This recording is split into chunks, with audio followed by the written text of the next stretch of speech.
Here we are. Hello, Peter the Cat here.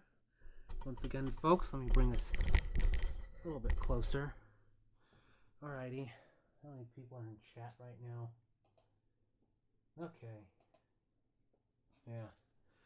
I mean, I don't know if Sunday is a day that will get a lot of attention, but anyway, hope you're all doing fine. Let's see, today is the 26th. Oh, tomorrow I should be having a new commission coming in. I mean, drawn by someone else, I mean. Yeah. Someone I watch on Twitch, Siberio. They have a... They switch between, like, having a bear character and a dragon character, but I was expecting a drawing from them. It won't be of me. It'll be my, GuineaPigDan's, German Shepherd character, Chuck. Something like that. While I'm waiting for more people to, come in, start viewing and everything, I'll probably prepare myself. Let's see. Yeah. I like this. Oh, I should probably show that on stream in a bit. Oh, I forgot. I didn't post journals for my stream. And I didn't post the picture either. Whoops, my bad. Oh, so I should probably do that right now.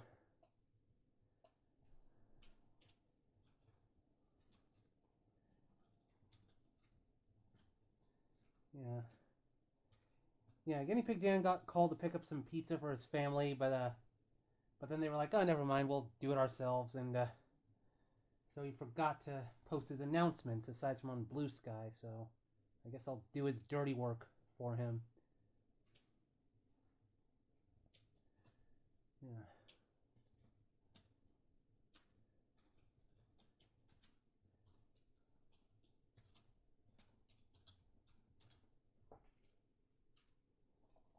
Ah, damn it.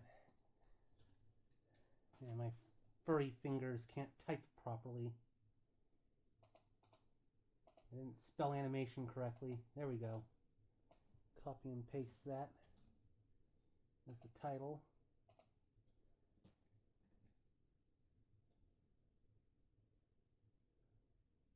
Post that on DeviantArt. Okay, that's done. Oh yeah, I forgot to post that on Fur Affinity, so let me get the image. Oh, excuse me. You get to see some of my mundane activities being a cat on the internet.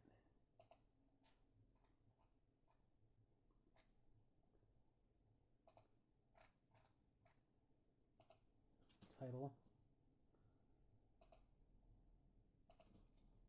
Oh, dang it. Ah. There we go. Posted that on FA. There we go.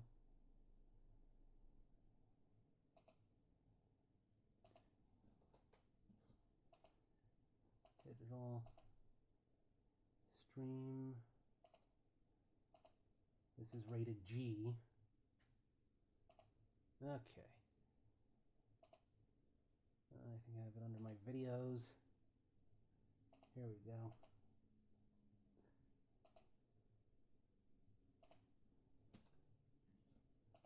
This is a G. Okay. I find it neat how Weasel lets you add tags to even journals. So let me just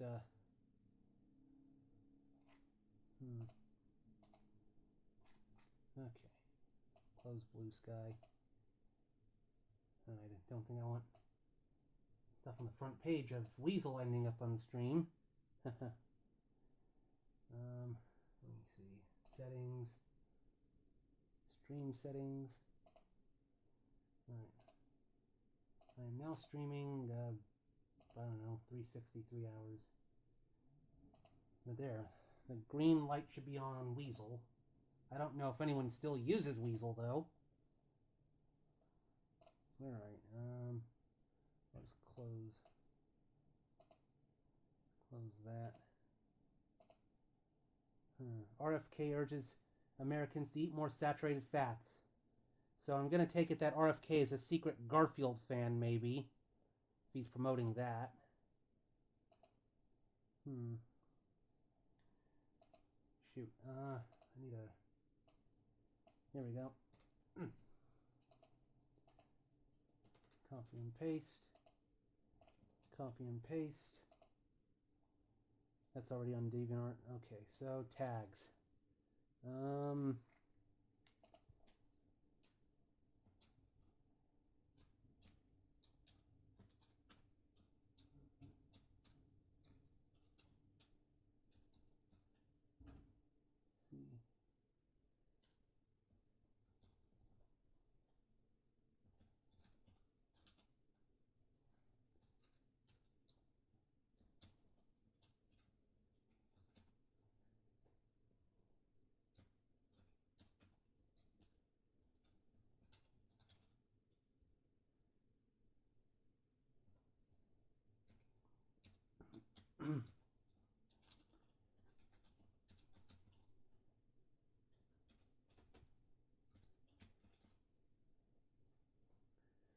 All right.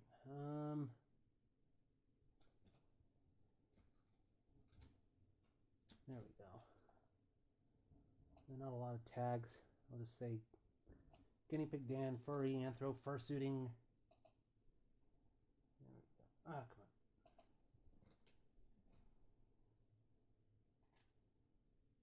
Post that. There we go. Post that.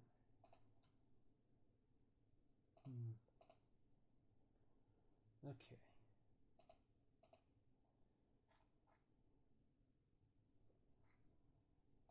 Post that. And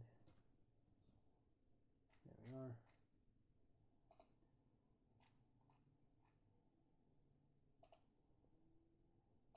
Submit. There we go. All right. I think the announcements are all posted. Now I need now I need to bring up everything I'm gonna. Another news: my favorite streamer finally made it. Oh, which streamer is that, Ken? Yeah. Who's your favorite streamer? If it's not Peter the Cat, yeah, I'm not gonna be offended. Don't worry. I need to open a bunch of windows. Yeah, because I need I saved I was originally gonna do this on Friday, but we started streaming a bit too late, so instead we're gonna do it today. And I'm gonna open all the windows I want to look at.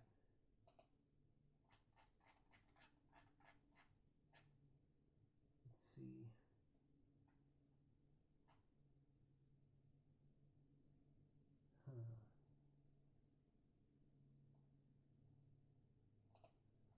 Okay. Okay.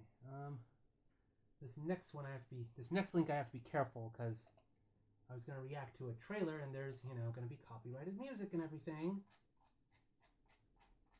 I don't want to get flagged or anything. Let's see. Intuition, the instinct inside. I'm gonna just lower the volume. There we go.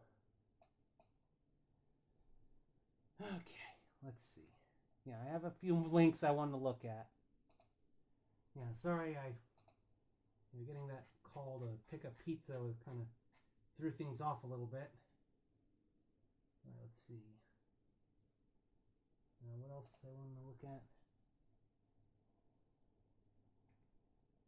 Oh, I want to have another window open to YouTube. There's something else I wanted to search.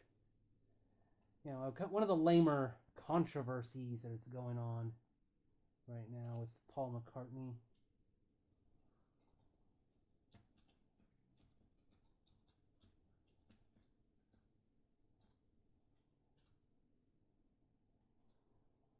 Okay.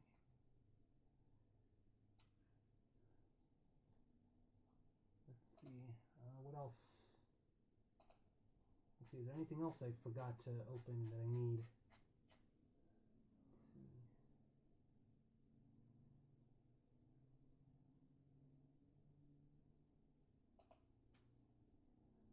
Okay, that article.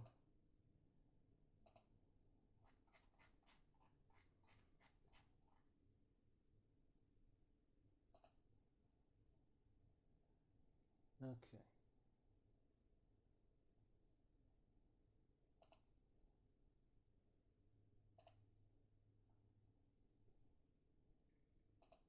Okay. Probably like 2 or 3 more links I want to open up. Let's see. Okay.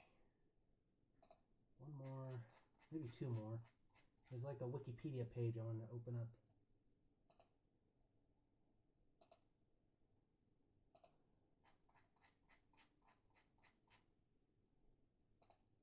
Okay. I think I'm pretty much ready now.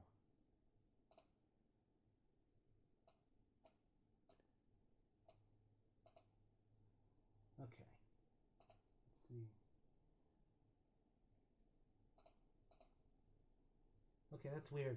How come Ken's, how come that's highlighted? Oh, wow. Wow. I was afraid I highlighted that myself, but no, your message is highlighted saying your favorite streamer finally made a Discord. Okay. All right, so get my fur in there. Okay. Now, how long have I been streaming? Technically 39 minutes, but most of it has just been me, like, just with the BRB screen up. So I think I'm finally ready. Okay, so if I'm gonna post this to YouTube, I'll know that when I repost this, I'll know to start at the 39-minute mark and skip all the prep stuff. So people aren't just I don't know if I post this on my live stream archive channel, I'll probably just start it there also, just so people aren't bored waiting for the stream to start or something. So anyway, hello everybody, Peter the Cat here. Yeah, so I'm gonna finally get this stream actually started for real.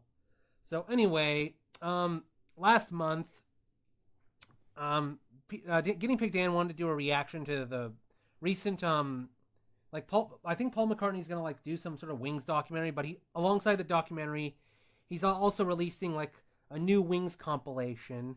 I should show off some of the old CDs I have. No. Oh, I should probably open a window to this Wings documentary also.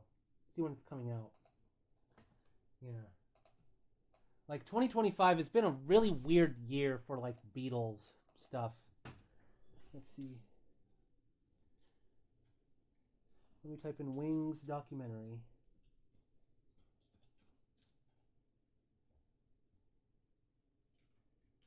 Is this like a TV show or something? No, not the 1988 documentary. I thought there was going to be a new documentary or something.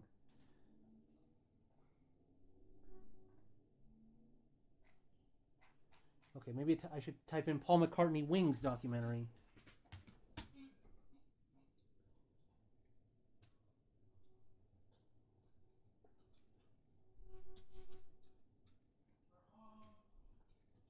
Oh. Hopefully Thank you.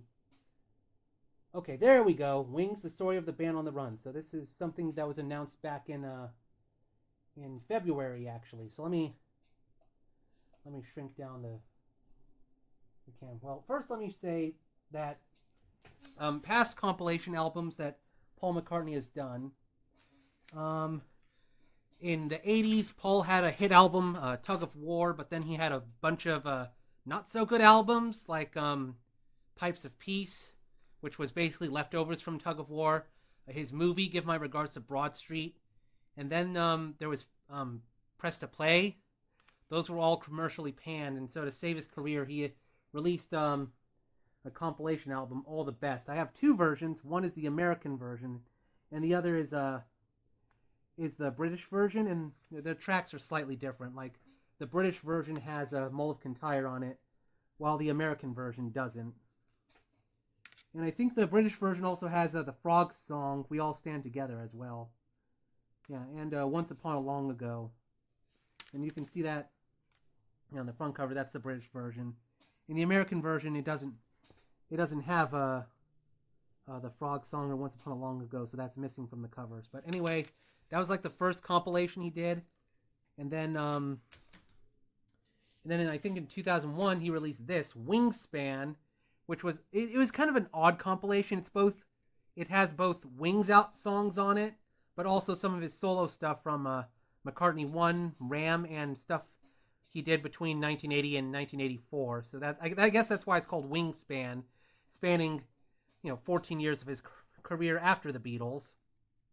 And there was another compilation he did in 2016 called Pure McCartney, and that was basically went from 1970 to 2013, which was then his most recent album, New. But so it didn't include any material from Egypt Station or McCartney 3 since those came after. And now Paul's doing a new compilation of his Wings albums. And I should note that to understand this, for the past decade or something, Paul's been reissuing a lot of his old albums, including his Wings ones. So let me get those as well. Yeah, just a moment. Now, Paul's done this thing called the Paul McCartney Archive Collection, where he's released both Wings albums and some of his solo stuff. We have Wildlife, the first Wings album. Red Rose Speedway, the second one. Band on the Run, probably his most popular album out of everything, even among both Wings and non-Wings. Venus and Mars. Yeah. And Wings at the Speed of Sound. But, okay. Wings Over America, or Wings Around the World if you're getting the international version. That's his live album. But the last two are not like the others. London Town and Back to the Egg. These albums, these are like old CD reissues from years ago, but for some reason, Paul reissued all his other Wings albums, but he didn't reissue these two. And we don't know why. Wax Badger suggested that maybe it's because, I think Paul switched labels or something at this time. Also, there was difficulties with Wings at the time, on London Town. I think their name's Jimmy McMullah. I'm probably not saying his name right. And trying to remember their drummer. I think Joe English. They left the band, so it was just Paul, Linda, and Denny Lane.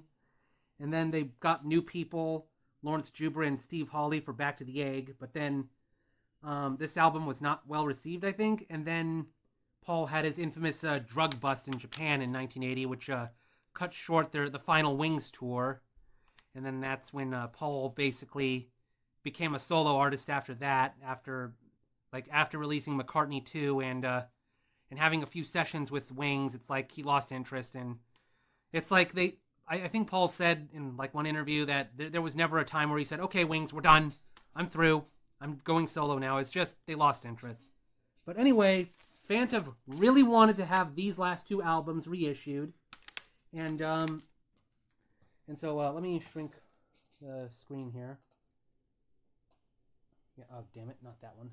Oh, yeah, because I now have twitch.tv/GuineaPigDan in the corner, it's like, I have to make sure it's not accidentally shrunk down. Here we go. I'm shrinking the screen down here. Here we go. Now, let me bring up... Okay. So this is the documentary that's, I think, is going to come out or something. Is it a documentary or is it a book? Let me see. Oh, it's a book. I thought there was going to be a documentary or something. Yeah, but anyway, Paul is going to, I guess, go back and tell the story of Wings. At the same time, we're getting the new Beatles anthology as well. So, but anyway, the first hints that there would be that there was going to be a new compilation album coming out for Wings, I guess Paul McCartney fans noticed that, a bunch of new Wings merchandise was coming up on Paul McCartney's online store, and then we got the actual announcement, Wings, the Wings collection, and we got this trailer here on YouTube that I'll react to, but I have to turn off the sound since it's gonna have music and everything. So let's just watch this. Here we have Paul McCartney, in the light of heaven or something. Denny Lane, Linda. at the dawn of the 1970s, Paul McCartney would form a new band, Wings, that would be defining the sound of a decade. Yeah. There we go. It was a rebellion. It was a risk. It was a bunch of other things that are too fast for me to read. Yeah. The albums, the singles, the hits. Yeah, Wings, Wings, Wings, spanning every era. On the Ultimate Collection, yeah. 3 LP, 1 LP, 2 CD collection, 1 CD collection, Blu-ray editions. Yeah. The band, the music, the collection. Yeah. I just remembered, I forgot, there was one more compilation album. While Wings was still together, they released, I think Wings Greatest or something. So Paul has had, you know, and that album actually got a reissue recently. Also, if you go to like record stores like Rasputin's or something, you can see like new prints of Wings Greatest. So now remember, I mentioned that fans for years have wanted these two albums to be reissued. Let me read some of the reactions that were left.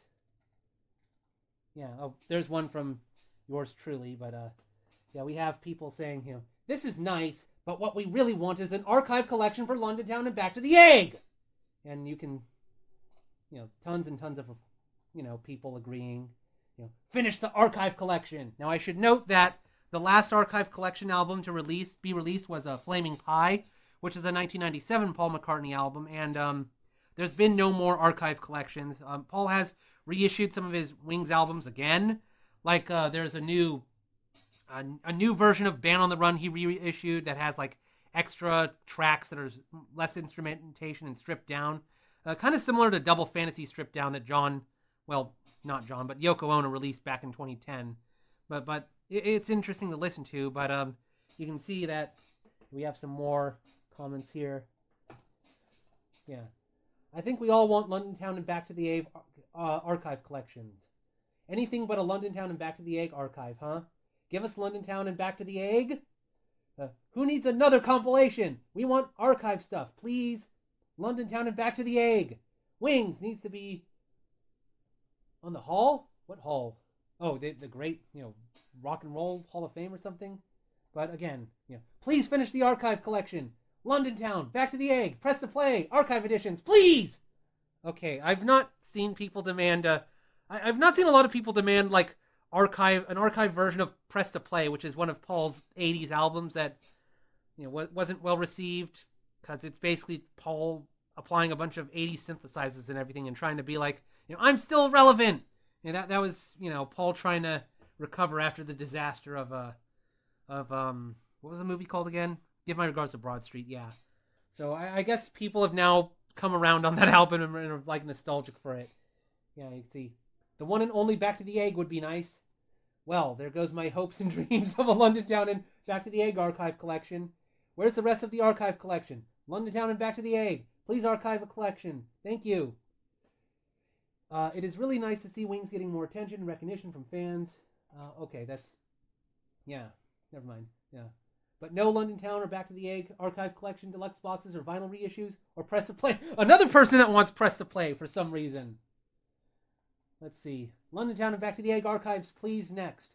You know, what about London Town and Back to the Egg archive collection? I need the archive collection finished.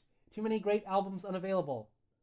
Yeah, you can see, like, just constant comments about London Town and Back to the Egg over and over. Yeah, like, here, you know, well, we already have Wings Greatest, Wingspan, All the Best, and Paul McCartney, well, that Pure McCartney 2016. So nice one, MPL. Give us something we already got.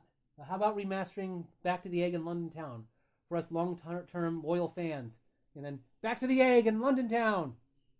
Oh, yeah, like, just over and over and over. I think you all get the point now. Like, people are really, really disappointed. Like, even though there's a Wings, like, documentary or book or whatever coming out, like, people are just in an uproar that we're not getting these final two albums reissued and everything. Funny thing, while I don't have well, since I don't have a, archive collection version of London Town, what I do have, ouch, my nose. Let me show this off. I have a bootleg album here. Let me embiggen the camera again. Here we go. Yeah. I got this thing. This is Wings London Town Sessions. It's basically a bootleg. Like CD1 is like, I think it says a press testing acetate or whatever. But then discs 2 and disc 3 are like a bunch of recording sessions that Paul and Wings did. Some of them are like, I think, are just sessions by Paul by himself, where he was recording a bunch of songs from the London Town sessions, like early versions of many of the songs. And I think there's also some demo versions of Mull of Kintyre. Are there demo versions of the B-side Girls' School? No, I don't see it. But there's also some weird oddities, like I think it includes one of the CDs includes an excerpt from Paul McCartney's radio show Ubu Jubu, where he played Linda doing a cover of the song Sugar Time. And then there's also a weird a Linda McCartney song called Seaside to the B-side. That was the B-side to one of her other songs, Seaside Woman, hence the title B-side to the Seaside. And weirdly, there's also a remix of the song that was done in like 1986, which would have been the same time as Press to Play, and the remix does sound like it could have been an outtake from Press to Play, weirdly, just from all the stuff they add. Yeah, so this is the closest thing I have to a London Town archive collection, just having a bunch of the demos and everything. I did see that there are some bootlegs for Back to the Egg, where they have alternate takes, and there's also like bootleg recordings of the Final Wings concert, like their final tour. That would be the tour where they did the live version of Coming Up. That's a McCartney 2 song that Paul had Wings do before he released the official song on McCartney 2. Yeah, so that's interesting. But obviously, I think we're not going to get a reissue of Wings' Last Flight. I think that's what the bootleg was called that I listened to, because obviously, after that was their last concert, because Paul would later get arrested for marijuana possession in Japan. Yeah, so let's see. Oh, and there's another kind of dumb controversy that's come up, aside from, I'll talk about that so apparently Paul's on his, what's it called, the Get Back tour or whatever, and apparently on his new set list or something, he now opens with the Beatles song Help, which is actually a song that was primarily written by John Lennon. And if you search this, you can find Beatles fans like questioning, why is Paul doing this? Because John's original intention for Help was to have the song much slower, because it was supposed to be like basically about I need to shrink this down again. Yeah, so I can just show off. There we go. Yeah. Videos re-uploading Paul doing Help live. But anyway, it's like John originally wanted the song to be much slower because he was really going through emotional issues at that time. But I think I don't know if it was the other Beatles or Brian Epstein, or it basically to make the song more accessible and more poppy and everything, he was told to like speed it up and make it more peppy and everything. And so the Beatles version of Help is a lot happier, and I've seen a couple people say that Paul has done versions of Help in concert where it's much slower, the way John would have wanted to intend it. But Paul's performances of Help now, it's the Beatles version where it's more sped up and more happy sounding, even though if you read the lyrics, they're nothing but happy. They're anything but happy. But anyway, they're like questioning why is Paul's doing this, and there's like, again, weird drama that Paul is worried about his legacy or something, and that's something, his recent lyrics book he put out, like he like songs that were said to be primarily written by John for the Beatles. It's like Paul wants to say, oh, I contributed a line or two to that one, and I don't know if Paul like contributed any lines to the song Help, but it's like people are questioning, is this Paul trying to reclaim Help for himself, like, oh, I did 50-50 or whatever, or is this just Paul wanting to open his concerts with a happy sounding song or something. Just something nostalgic or whatever for Beatles fans. Like, we don't really know. But it's just, to me, like, one of the sillier controversies. Like, I'm not quite happy that we've gone 5 years without another archive collection, doing London Town and Back to the Egg. But I don't know. I'm not so obsessed that, if I see Paul McCartney on concert, I'm gonna throw tomatoes at him or something. Yeah. Or if I really wanted to piss Paul off, instead of throwing tomatoes, something vegetarian, I don't know, I throw steaks at him or something, or hamburgers, because he's vegetarian. And there's a reason I had let's see this. Yeah, Lars Land. She's a really interesting Beatles YouTuber I've been listening to lately. But the reason I wanted to bring her up, this is unrelated to the whole Wings thing. But in my not the last stream, but the stream before that from August 31st, like, I streamed myself watching one of her videos where she was talking about a Beatles historian named Mark Lewison. But that video's she's now privated that video, but she alluded to some issues with Mark Lewison that I didn't understand. And like, I asked her, what did you mean by, the issues you had with him? And then she directed me to this video where it basically, if you don't know who Mark Lewison is, he was like this Beatles historian who wrote a whole book called The Beatles Recording Sessions, where he summarized every time the Beatles were recorded things in studio. And he's like been writing some Beatles biographies or something. But the problem with Mark Lewison now is that apparently he's now like making up some quotes or something and just like spreading misinformation. And that's like something Beatles fans are not happy with. That, he's been given access to like, a lot of, their recording materials and documenting it. But now, like, apparently he had a falling out with, this is the story that's been told. Apparently back in the 80s or early 90s or something, Mark Lewison like had a falling out with George Harrison because George suspected that Mark was like putting out some bootleg recordings or something that George didn't want to be put out. And so he basically barred Mark Lewison from like being able to access any more Beatles archives. And that's why the biographies that Mark Lewis has been writing about the Beatles have like taken a really long time to finish, because he's just not been given access again.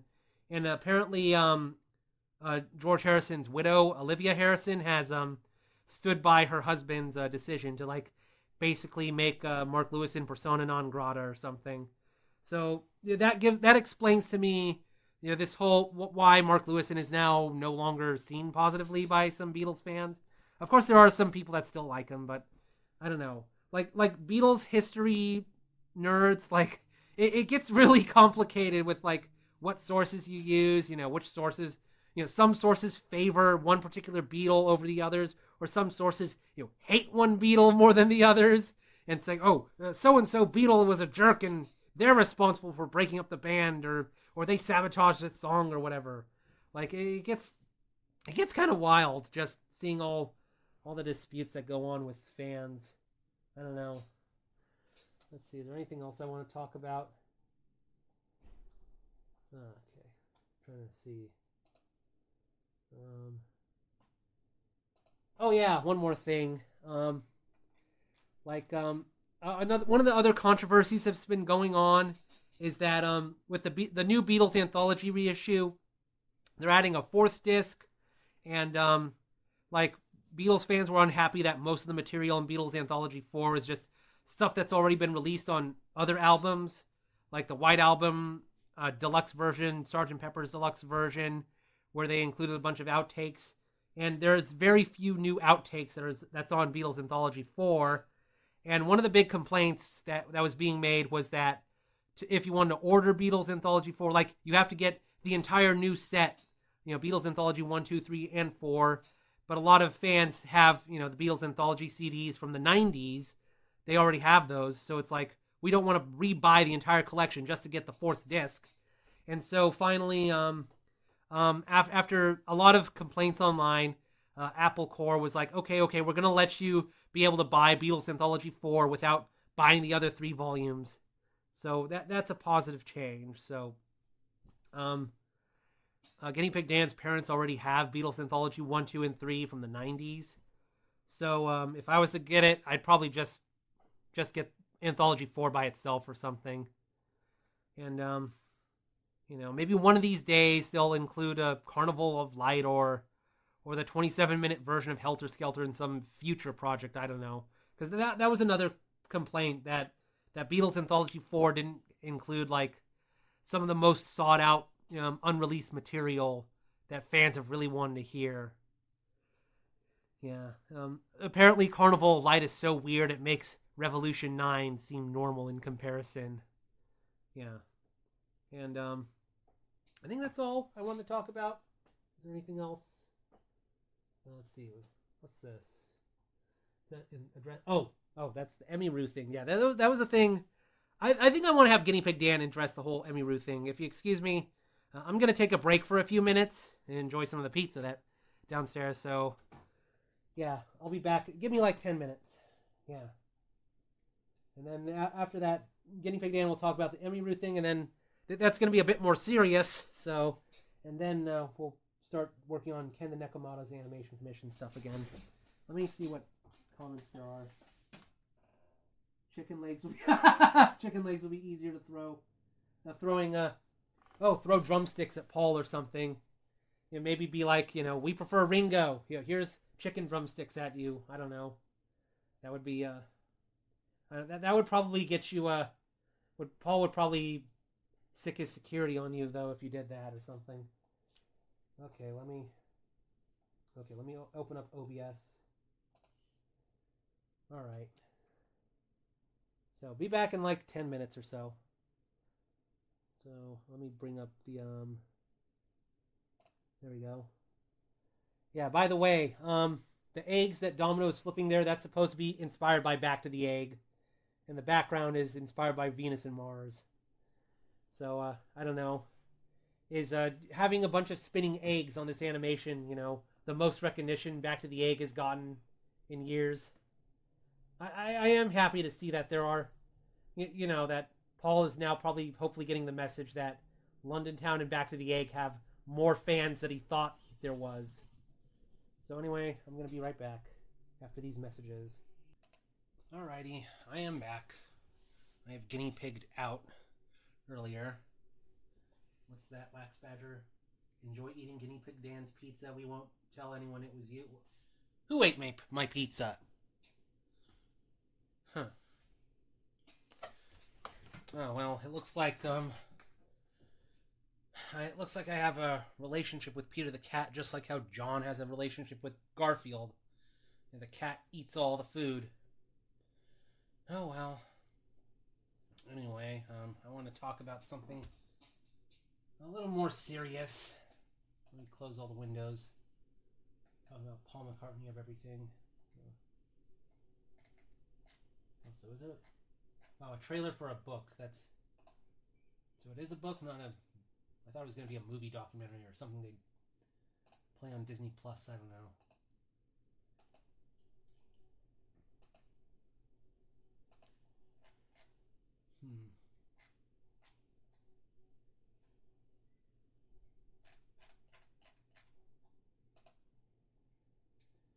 Alrighty.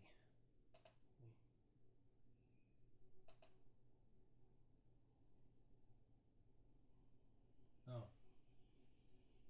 Yeah, okay. I need to, yeah, something came up. Just a moment. Yeah, I'm gonna do something really quick and then I'll get on to the next topic. Yeah, friend asking for assistance in the middle of a stream.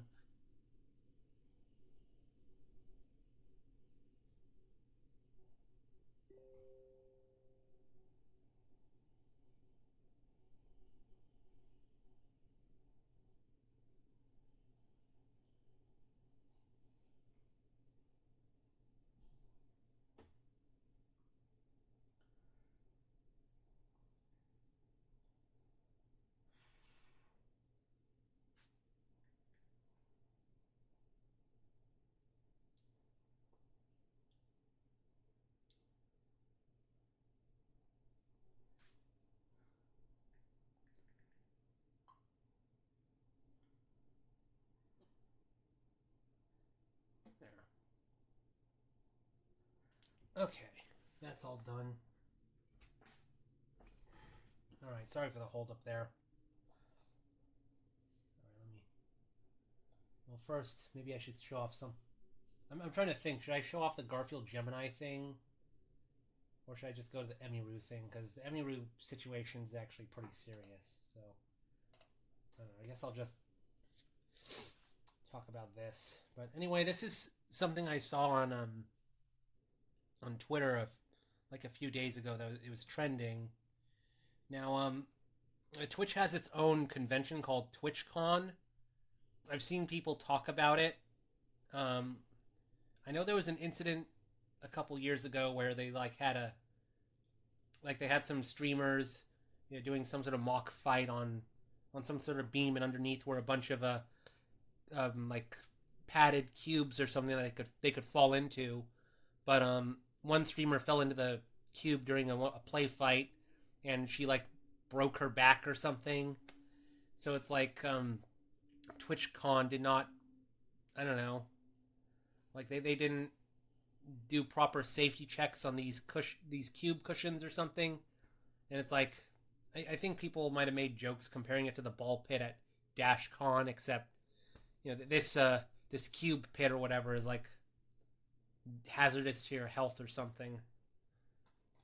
But anyway, there was recently another incident where this streamer named Emiru, she got, did I shrink? Oh, I should shrink this down. Yeah. But the streamer Emiru, this is a 48-minute video, 48 minutes, 41 seconds. But anyway, she got assaulted by a fan or something at a meet and greet, and the TwitchCon security didn't give a shit. That wasn't until someone that was in line showed themselves they filmed the encounter. The person grabbed Emiru in her face or something, and I think tried to kiss her or something. And afterward, Emiru did a video talking about the whole situation. She goes over issues she's had with TwitchCon security. There was a previous TwitchCon where she had a bodyguard or something stop someone that was trying to go after her, and then that bodyguard was, I think, banned from the con. Not the person that was going after her, just because, I don't know, they held this person in custody before police could get there. So it was total bullshit. And then at this most recent TwitchCon, this fan apparently, I guess, cut through the line just to get to her. And Emiru did this 48-minute video. I guess I'll link it in chat, so if you want to watch it later.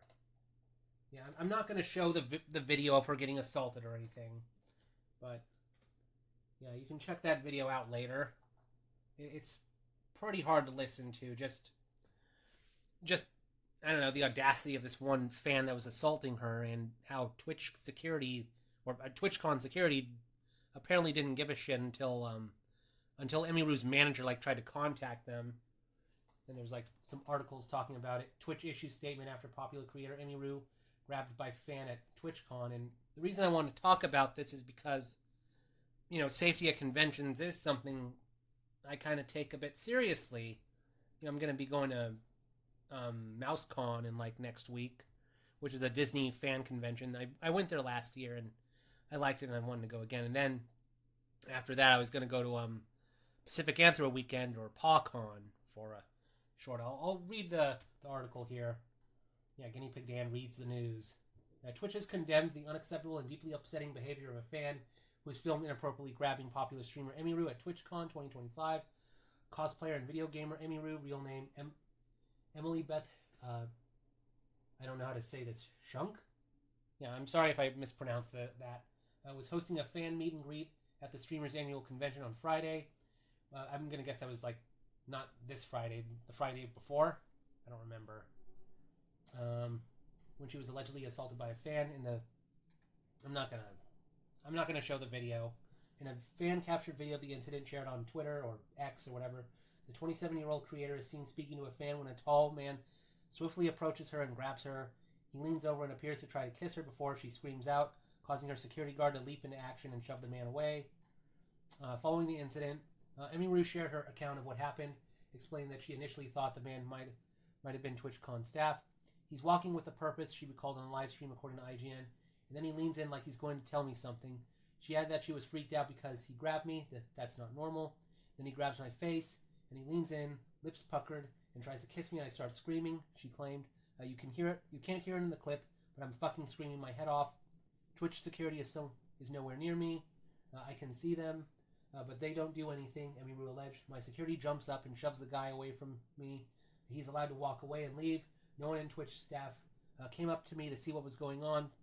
Twitch addressed the situation Saturday in a statement shared on Twitter/X, noting that the safety and security of all those attending TwitchCon is our highest priority.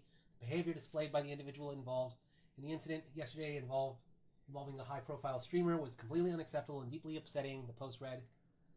In line with existing TwitchCon, I'm not going to show that video. Yeah, they've linked it right there. In line with existing TwitchCon security protocols, law enforcement and event security were on site and responded to the incident. We immediately blocked this individual from returning to the TwitchCon premises, and they are banned indefinitely from Twitch from both online and in-person events.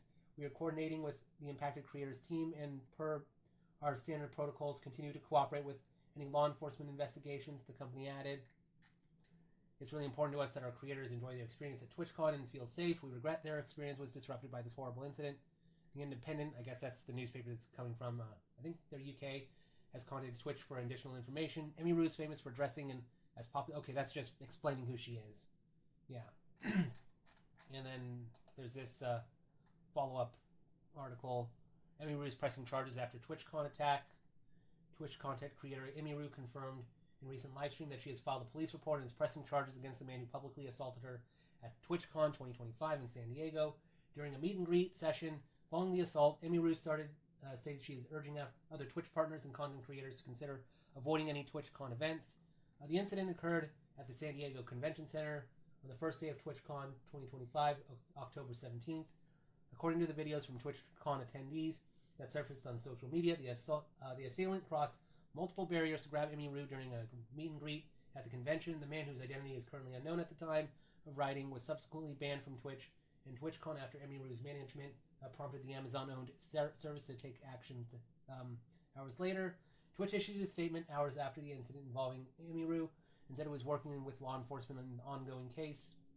And it just goes on to talk about she's pressing charges. In response, Emiru stated that that would be her last TwitchCon event. Following the assault, and urged other content creators to consider not going to any future TwitchCon events. Additionally, Emiru confirmed during an April 18th live stream that she is pressing criminal charges against the man who assaulted her at TwitchCon. Emiru stated that she filed a police report and said that TwitchCon's security staff failed to intervene during the incident.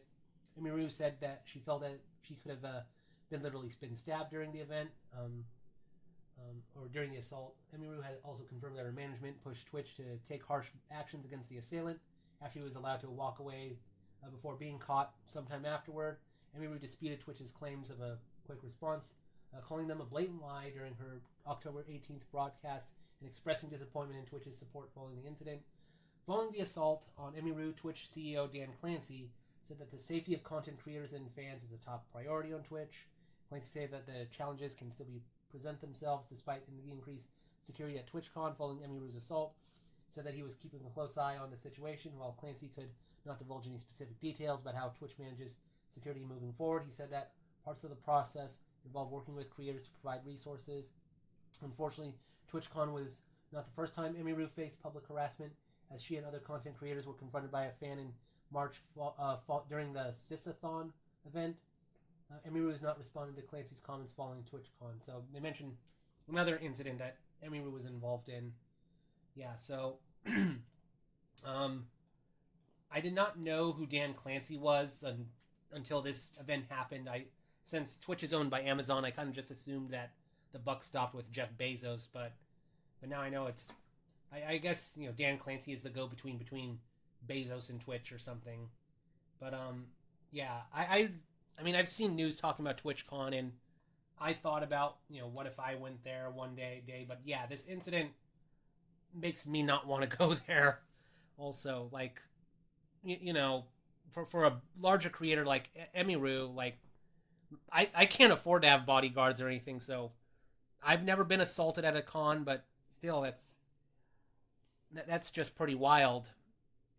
I don't know. Con security is important to me because I'll open up with a little story here, not to make this all about me, but I've had my own issues at cons. I had this one if you know who this person is, please do not type their name in chat. I'm not gonna name them, but I had this toxic ex-friend I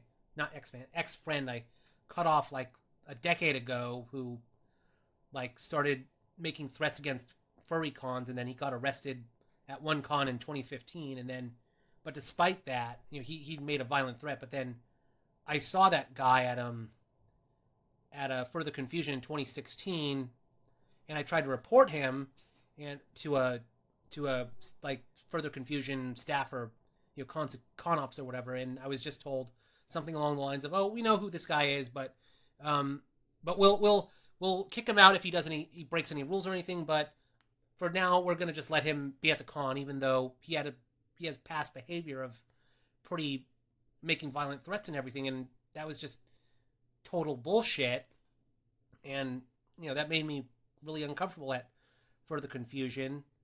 And there was one point where that guy actually approached my artist alley table, and I did my best to like be friendly and try and not like yell at him or call him out right there in the spot or something. And thankfully he went away. And then I saw that guy again at Further Confusion 2017, but so I'm kind of disappointed they let that guy back at the con twice, but he hasn't been back since then. So I don't know, maybe he's given up making public appearances, or he was banned or something. And then at PawCon 2019, like days before the con, the guy contacted me again under like a sock account or something. I didn't know it was him, asking me for a commission. I told him, "Oh, I'm going to be at this con in a few days," and he said, "Oh, I can meet you there." But then eventually he revealed who he really was, and it's like that freaked me out, and I contacted PawCon to make sure to preemptively ban him. And I've had my own experiences with, I guess you could say, a stalker. I've never been physically assaulted or sexually assaulted at a con. That has not happened to me. I'm not going to make that claim, but it's like I've had my own issues. So con security is something I personally take pretty seriously, and I'm pretty sad at what happened to Emiru and all the bullshit she's been going through.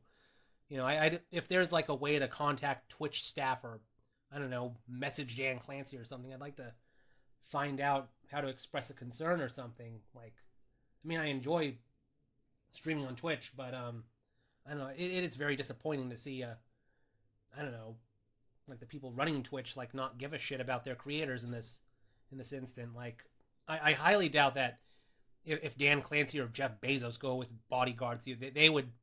I don't think they would tolerate if some crazy fan, like, well, I don't know if Jeff Bezos has fans exactly, but I don't know, someone like some crazy person wanted to get close to him and looked for a gap in his security, and then I don't know, ran up and I don't know, forcibly kissed him or something. I don't think Jeff Bezos would like that. So I don't know if Jeff Bezos and Dan Clancy wouldn't like someone getting through their security and assaulting them or something. Like, why would they turn a blind eye to people that aren't as powerful as them? I don't know. Excuse me. That's just something I wanted to talk about and spread more awareness about. So yeah. I mean, San Diego would be pretty far for me to travel to go to a convention. I mean, I've been to BLFC. I've taken the train. I'd probably just drive to or take a plane to San Diego. But yeah, this makes me not want to go to TwitchCon in the future unless changes are made, or I don't know, someone ousts Dan Clancy and becomes new Twitch CEO. I don't know. Just really disappointing. So sorry to have this such a downer thing, but it's something I wanted to spread awareness about. So anyway, make sure to watch the video, because Emiru goes into way more details about what happened than I do. It's so okay. After all that, let's look at something a little more lighthearted. This is the Here we go. Let me shrink down my camera again. my life is kind of boring if it's just me, my parents, and my pets living in dead-ass nowhere.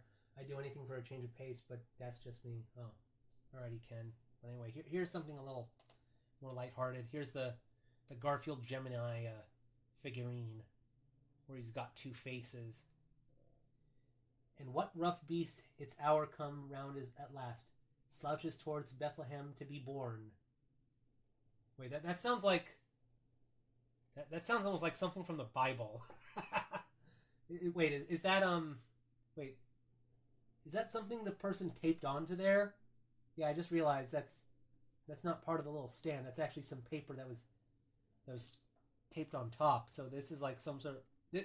This looks like it's a meme image or something.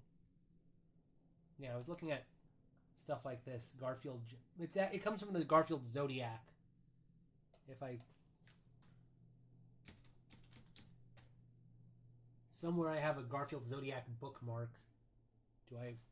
Let's see, do I have it among these bookmarks? Is there one? Yeah, there's a bunch of Garfield bookmarks I was gifted some time ago. I showed this off in a past stream. Okay, I don't think it's among one of these. Yeah, somewhere I have a Garfield Zodiac. I think it's Pisces or something. But it's like... There's a whole chart of them. Yeah, Aquarius, Pisces, Aries, Taurus, Gemini, Cancer, Leo, Virgo, Libra, Scorpio, Sagittarius, Capricorn.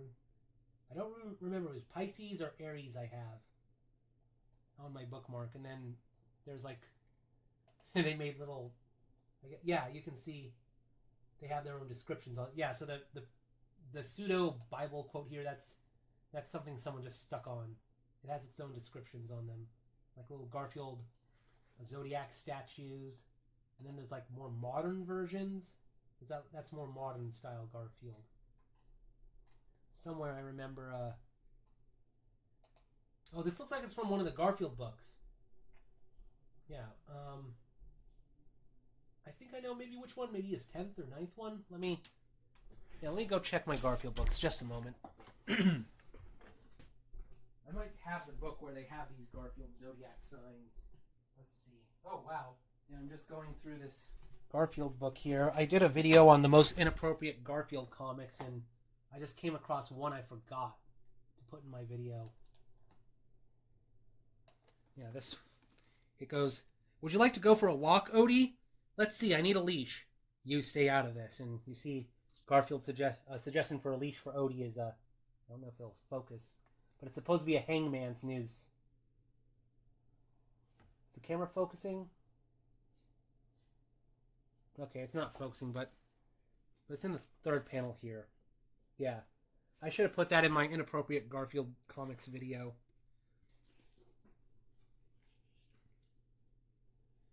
Let's see if I can find... Is the Garfield Zodiac images in this book? Oh, here's another one. Maybe inappropriate Garfield comic, where John says the flight is too long or something. Oh, let's see. "I haven't seen a stewardess in hours, Garfield. I'm going to find out what's going on here. Excuse me, sir. How's the service on this airplane?" Yeah, there we go. And then there's a skeleton there. Like, I don't know. A Garfield comic that suggests someone died on the plane and they never removed the corpse.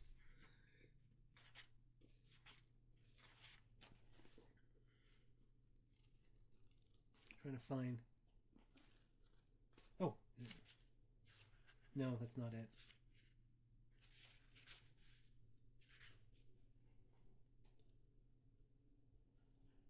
Garfield's likes and dislikes. No, Garfield's loves and hates. Yeah, I thought one of these Garfield books had the Garfield Zodiac or something.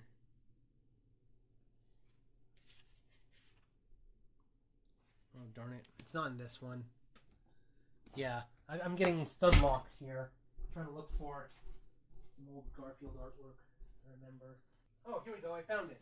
Yeah, I had to look in the 5th Garfield Fat Cat 3-pack. This is actually I own 2 of these. I have an older copy that's all falling apart, and I drew it in as a kid, but this is like a newer one I bought half-price books just have a replacement one that looks much nicer. But here I found the Garfield Zodiac in one of the books. And you can see the cartoon version of all of these in black and white.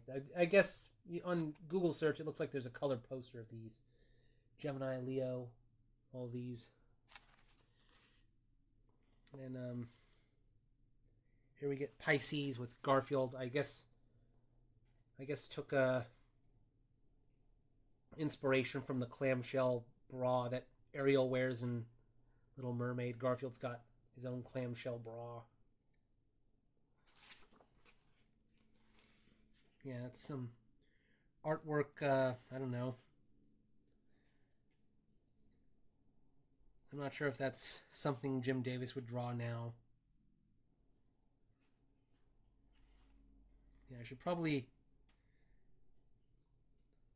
Like, if I ever did a second, inappropriate Garfield comics video, like, maybe I should go through all my books and see what comics I missed.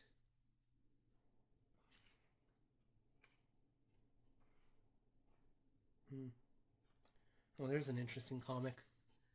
Garfield plays with a hairdryer and his hair is all floofy. And maybe I should draw Peter the Cat like that. I've had ideas of, like, if you see, like, German Shepherds with really long fur or something. Like, what if I drew my G-Shep Chuck like that?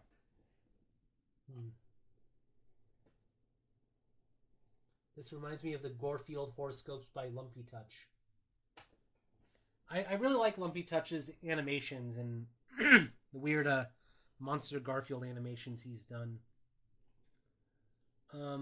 I wonder if... I don't think I've seen the Garfield horoscopes by Lumpy Touch, though. But I wouldn't be surprised if he took inspiration from the old Garfield Zodiac pictures. Oh, here's a famous comic. It's in black and white. But, let me see. This one, the one where John has his rear end to the viewer. But this comic has become, specifically, the panel right here has become an internet meme, where they replace John's dialogue with complete nonsense that makes it seem like he's having a stroke or something. Garfield, why do they call it oven? It's hot or something. But here in the original, all he's doing is just baking a lasagna, but Garfield eats all the ingredients while he's preparing it, because he has no patience. Yeah. So I guess John just putting his rear end up made people take notice of that comic. Oh, here we go.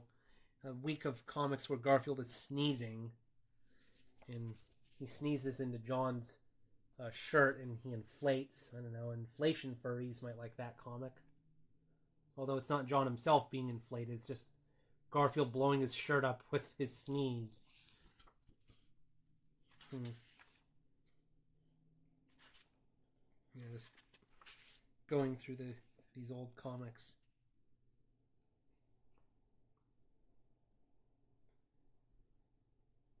Oh, this mayor should shame Garfield into losing some weight. Why, thank you for the charming and witty dinner companion, Garfield. You can't shame a shameless cat. Yeah. There we go. I don't know, it's like you could easily turn these into Fat Fur comics or something.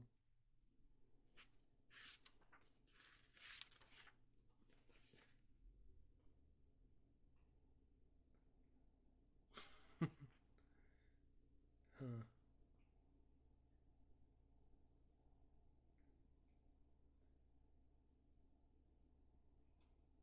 Oh yeah, and then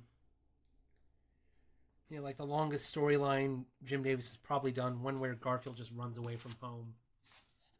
Yeah. This is probably like the only time Binky the Clown has appeared in the comic, aside from maybe being mentioned on the TV. Like there he is.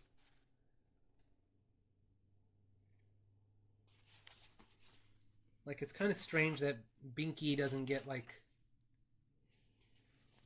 like this is the only time he's actually been depicted in the comic. Like, when did these comic? What year are these comics from? 1986. So this would have been a year before Garfield and Friends aired. On I think Garfield and Friends started in either 1987 or 1988. So this would have been.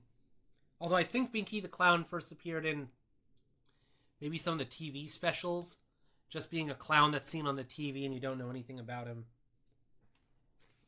Excuse me. But it's really strange how it's like, let's see, 1, 2, 3, 4, 5. Like Binky appears in like 5 comics, and he just, I don't know.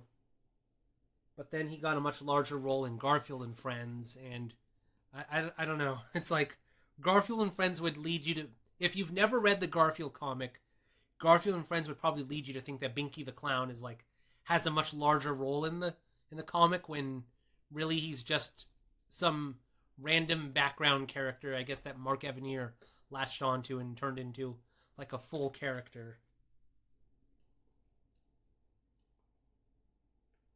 I'm trying to remember. What year did the Garfield Christmas special come out? Because let me see the Garfield Christmas special air date.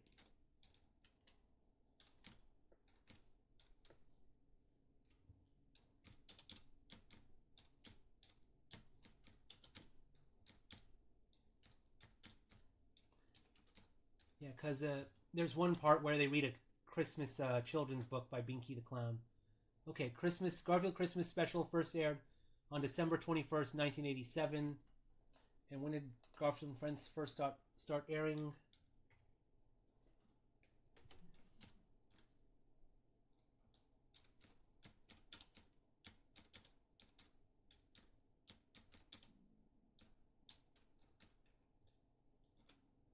First episode date. So Garfield and Friends first aired September 17th, 1988. So a year after the Christmas special aired. So, okay, so we have Binky the Clown appearing in the comic 1986. He gets his Christmas book gets mentioned in the Garfield Christmas special the year later, and then Garfield and Friends airs the next year in 1988. So Binky the Clown had quite the weird progression from, I think, just first, I think, cameoing on TV and maybe Here Comes Garfield or Garfield on the Rough. And I think he first appeared in like one of the TV specials or something on TV. Maybe the Halloween special. Let me look up Binky the Clown first appearance. Yeah, I'm doing some Garfield deep dive lore here. Binky the Clown first appearance. Garfield Wiki. Okay, so Google says his first actual appearance was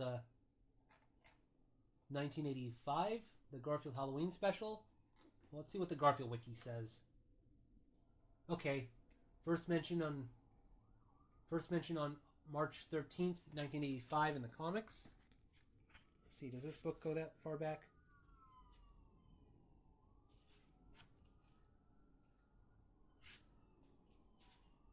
Okay, so I'll have to get the previous Garfield book. Just a moment. March 1985.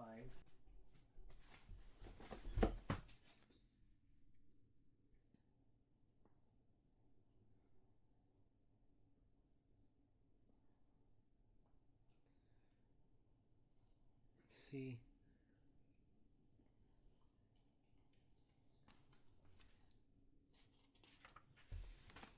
March 13th.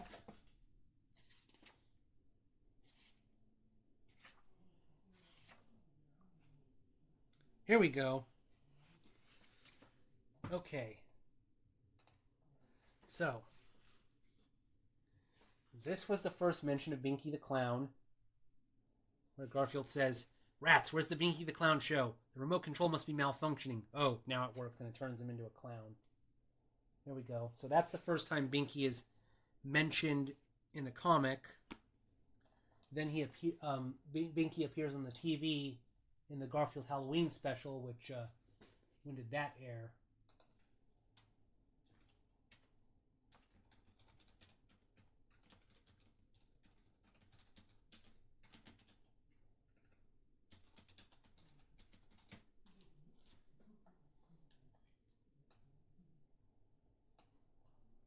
Okay, I'll just shrink this down just to show this on my computer. Oh yeah, the Garfield Halloween special turns 40 years old. Thank you for reminding me, Wax Badger. So, first air date, October 30th, 1985. Yeah, so that is 40 years old. Garfield's Halloween Adventure is now middle-aged. And then, so that was the first appearance of Binky. So we have the March 1985 comic where he's first mentioned. Binky's first appearance in a little TV in the Halloween special later that year. And then we get the 1986 comics where Binky actually appears in the comic, like in person. And then we get the mention of the Binky the Clown Saves Christmas book in 1987. And then we get Garfield and Friends where for I think the very first episode, Peace and Quiet, yeah, that has the first appearance of Binky and fully as a character. And I don't know, for some reason, like, it's kind of strange that Garfield and Friends and the Garfield show and the Garfield movies, both the live-act Bill Murray one, the direct-to-DVD ones, and the 2024 movie, like, they all introduce a bunch of side characters that you never see in the comics. It's very strange. Like, especially with the Garfield direct-to-DVD movies, Garfield Gets Real, Garfield's Fun Fest, and Garfield's Pet Force, like, it takes place in a comic strip world, and Garfield has all these comic strip neighbors, like, I'm trying to remember, Billy Bear and, I don't remember his name, was Randy Rabbit or something? And, like, Wally the Inventor, and I just wonder if kids watching these movies, would they, like, start to think, oh, are these characters actually in the Garfield comics? And then they read the Garfield comics and are disappointed to find out they're nowhere to be seen. Like, Lyman at least got a cameo on the Garfield show. I've thought of, like years ago I did a history of Lyman and, Lyman's quote-unquote best comics. And I've thought of, like, having Peter do, like, a review of Long Lost Lyman, the four-parter. And maybe looking at the Long Lost Lyman book also. There's the Garfield show got, like, book tie-ins. Yeah, if I show off that. There we go, yeah. Garfield show got a bunch of comic tie-ins where it's just screen caps from the episode with speech bubbles. They also do a... Wait, what's this? Oh, is this some sort of... Is this some sort of behind-the-scenes thing or letters to the... Well, it wouldn't be letters to the editor, but I forgot they had this in the book. Here they have this weird-looking Arlene recolor. Like, I don't know, this is like... I mean, they're on the back also, where Garfield's in Egypt, and it's like weird Garfield recolors. Like, we've seen Sonic recolors, but what about people's, Garfield OCs or something? Yeah.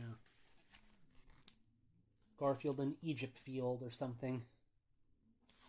Okay, his name isn't actually Egypt Field. I'm just saying that because they're supposed to be Egyptian-styled characters.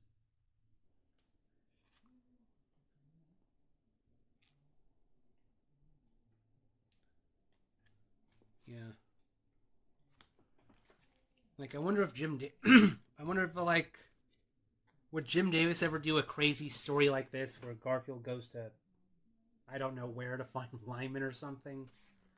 I know, I guess we should be happy that Garfield tie-in media does crazy shit that doesn't happen in the comics. Oh, something it's kind of funny about Long Lost Lyman, like, they have a flashback reenacting the first time Lyman appeared in the comic, and John is made to look like, I don't know, he has his hair grown out and everything to look like a hipster or something in the 70s. I don't know if kids watching Long Lost Lyman would even understand why they're doing this.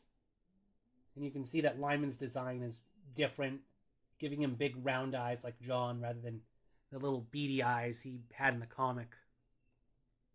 What's weird is the appearance of Lyman has here, the yellow shirt and green coat. That's actually how Lyman's drawn in the 20th anniversary Garfield book, where they have like Lyman dressed the same way. You know, like there we go. Yeah, it's blurry, but there you see Lyman, green coat, yellow shirt. But that's the old design where he has like the dots for eyes. Okay. Have a good dinner time, Wax Badger. Very dynamic has made Sneeze Comics. You would like that one. Oh, wow, Ken. I thought Binky the Clown was from a creepypasta at first. I didn't think he was real. There's a lot of kind of shocking Garfield content that's in the comics that, I don't know, you'd be surprised. Like, there's one episode of the Garfield show where Garfield sees himself as like a monster with tentacles or something, and people compare that to the Garfield from I'm Sorry, John. I'm not sure if that inspired I'm Sorry, John, or if that's just a coincidence. But it's funny that official Garfield media did something that somewhat resembles the memes. And trying to think. I want to show something else. Let me put these books away. Oh, who's on the phone?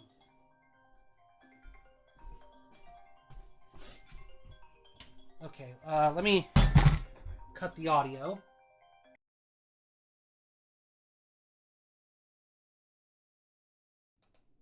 Okay, I hope no one watching stream knows how to read lips. Yeah. Yeah, so let's see. I get a text telling me to pick up pizza, but then they're like, "Oh, never mind, we'll get it." And then I get called by a friend in midstream. Yeah, this is going to be just the stream of interruptions. Yeah, all I need next is like, I don't know, Scamp bursts into the door and he's on fire. I don't know.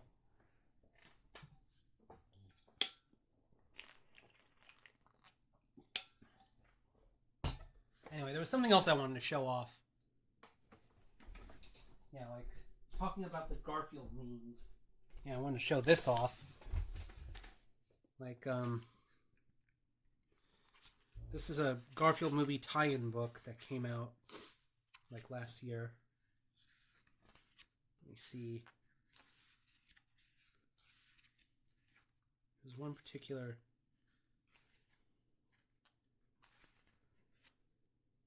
Oh, they have John minus Garfield, referencing Garfield minus Garfield. There's already a Garfield minus Garfield official book, but they do this comic right here. John going, "Now where could my soda be? Garfield!" Yeah, they're referencing the Garfield pipe comic. Yeah, that was made popular by Lasagna Cat, but changing the pipe to a soda. And it's funny they say Barfield, since there's a parody comic called Barfield that takes Garfield comics and edits them to be really not safe for work. So I don't know if they're referencing two Garfield memes there. I wonder if there's any other meme references. This book, I'll just flip through it really quick. I'm not sure if this comic is supposed to be canon with the movie, because they have the movie's villain Jinx come up in one comic.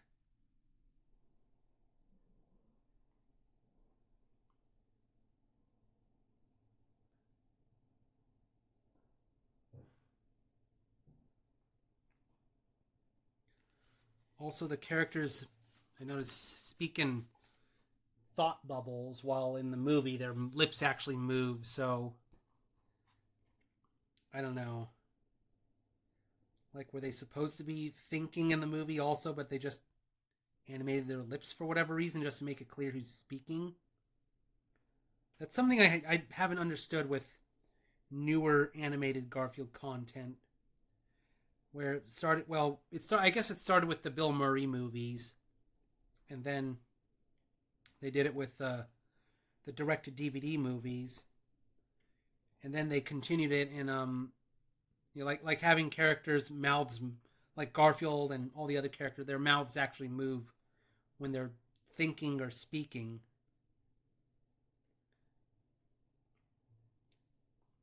It's something that started with Bill Murray's movie, then the direct-to-DVD movies, and then they continued it in the Garfield show. I think there's some animated Garfield shorts online that also have the characters like with their lips moving. Like there was a Garfield online safety video where it's like normal getting in trouble with people online or something, like anti-cyberbullying or whatever. It's a very awkward to watch, but like it's very weird because it has the Garfield show cast, like I think it's I'm trying to remember, Frank Welker voicing Garfield and the other voice actors, like they're voicing Garfield in 2D, but it's with the Garfield gets real / Garfield show cast and everything, and it's just really awkward to see 2D Garfield with a more modern cast, and their lips are all moving. It's just very strange. I don't know why they've made this change in animation. Whether maybe it's to just, I don't know, make the characters look more lively when they're talking, or to make it more clear who's speaking or something. It's just, I don't know. It's just tradition with the comics and with Garfield and Friends. Why did the movies and the Garfield show have to break that tradition?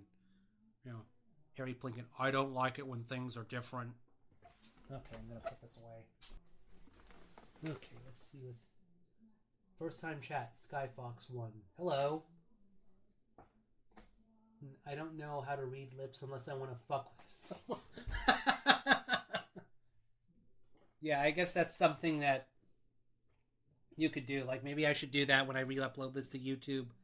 Like look at how I'm lip syncing, like look at how my lips are moving and then figure out different words that would match what I'm saying and put joke subtitles or something. Jeez. Nose feels a little stuffy. Alright, I should probably, enough pontificating about Garfield. I should get to doing Ken's art commission once again. I'm kind of a little let down. I don't feel like I did much in the last stream where I just changed Bomb's lips in one frame and redrew her hand holding the bell. And then like the collar animation, I ended up just going like, okay, maybe I don't want to use this. I don't know. I didn't feel like I made that much progress on it. Excuse me. And here, let me put in some of the redrawn frames I did into the animatic. That's something I forgot to do.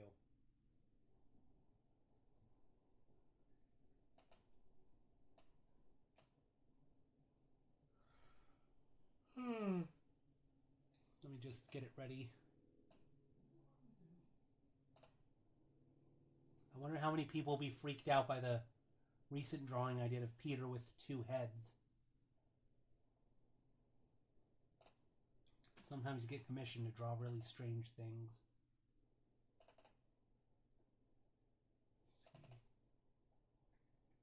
Let's see. Animatic version 7.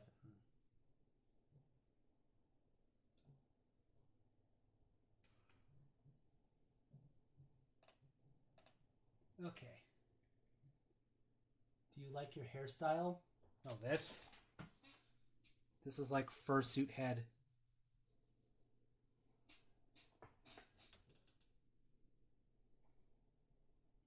It's kind of a little messed up.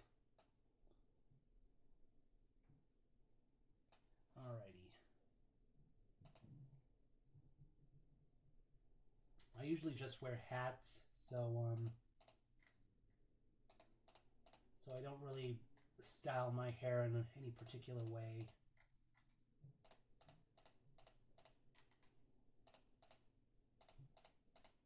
Let's go back a few frames.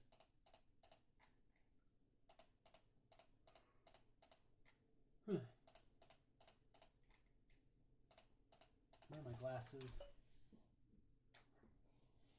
Am I trying to grow my hair out? Right now, I'm just not doing anything particularly special with my hair. I'll let it grow out for a bit, but then I'll get a haircut. I usually try to keep it kind of short. Like if you go to my old streams I did months ago, like from, I don't know, May or something, or June. So, several months ago, you'll see me with slightly longer hair.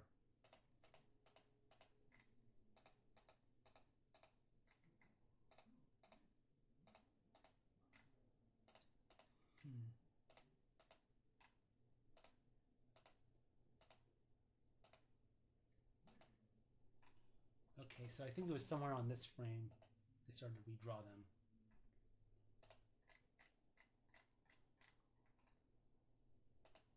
Not that frame.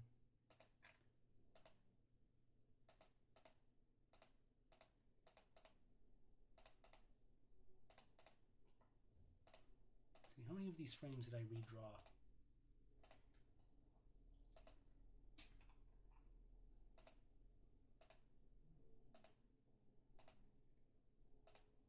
Okay.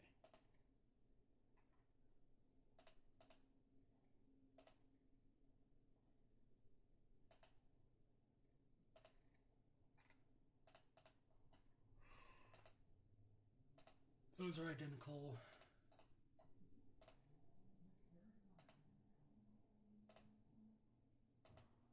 That's identical. Okay, this is where I think they might be redrawn. No.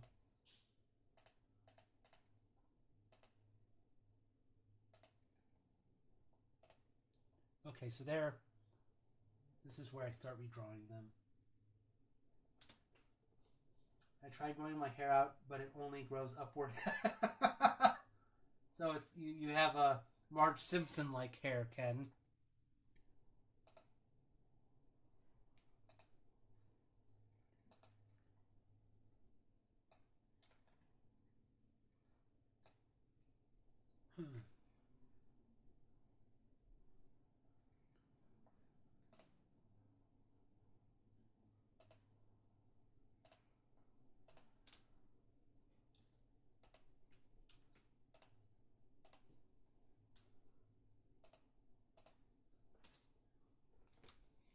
Yeah, so I'm just gonna.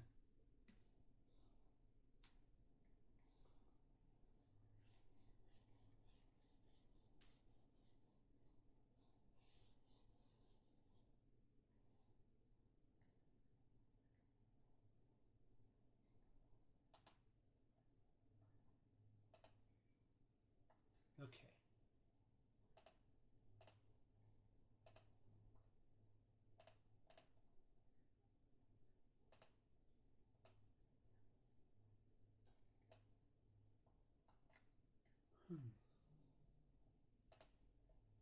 Yeah, it's gonna take me a while to.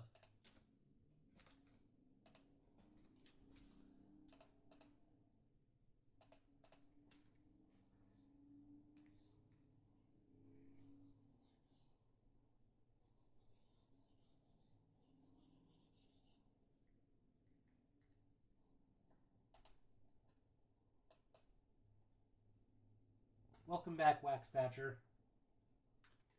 I was just going over a bunch of Garfield books, like showing off the Garfield movie book where they reference the pipe comic, but replace it with a soda.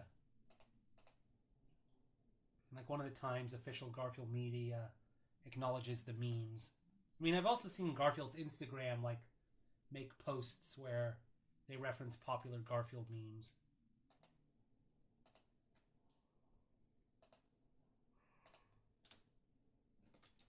Like they posted the Garfield "You are not immune to propaganda" image, but instead they have it say "You are not immune to lasagna."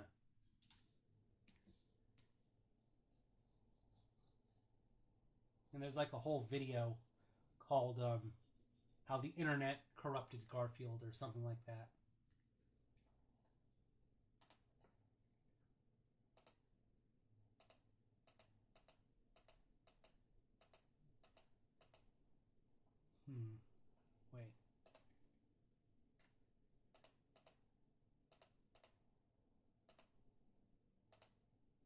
Okay, that's a frame I want to fix, looking at it.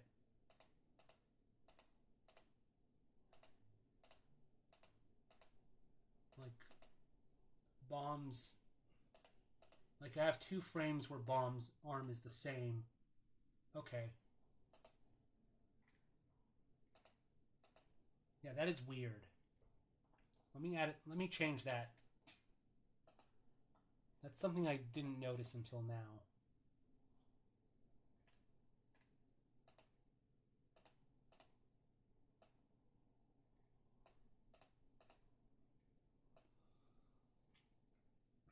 I guess I copied a frame, but didn't bother to change the pose or something.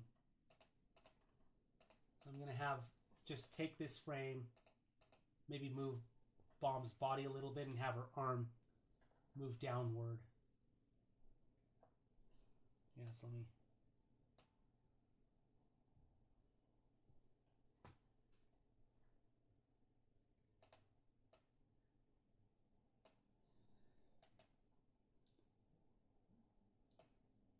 Let me just, excuse me, save the animatic changes I'm making. Excuse me. Tango equals.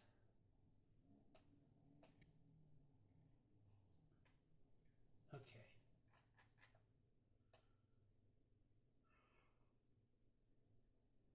Oh.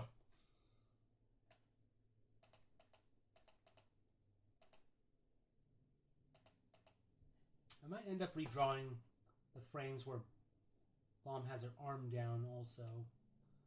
Just to be like, you know, where is she actually putting it down? Because, you know, I have individual seats and not a bench, like in the original Disney cartoon that I'm referencing.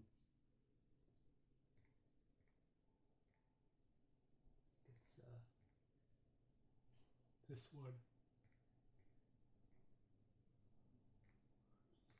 Let's just see how it changes.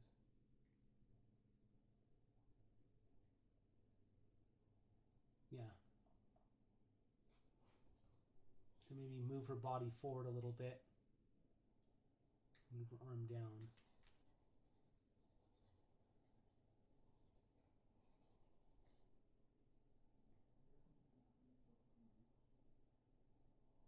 Oh, I have that.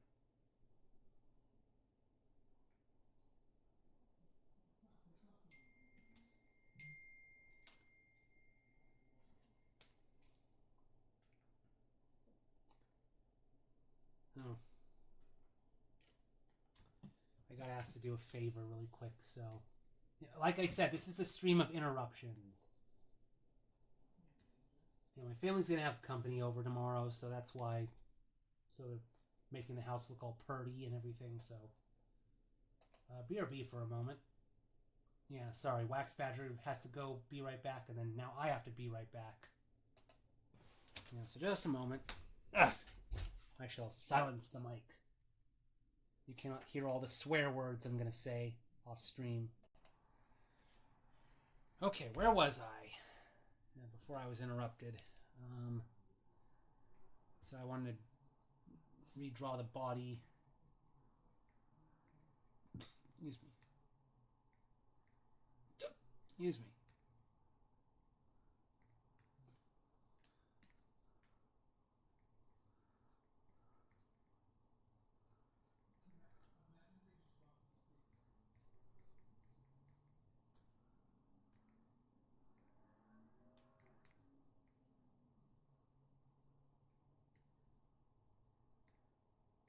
Okay.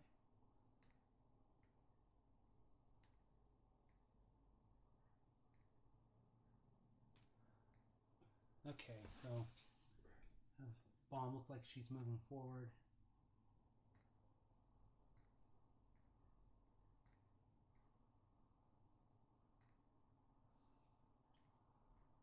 Okay, moves her arm downward.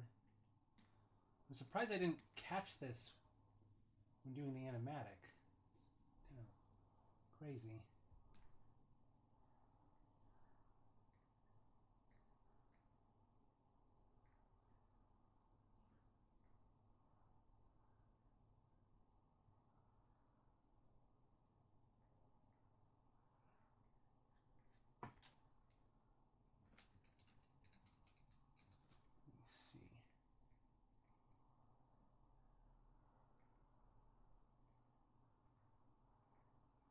Let's see, where's her arm?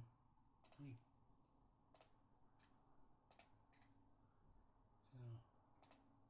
Okay, so she had her... Yeah, she was doing this pose or something, or had her hands together.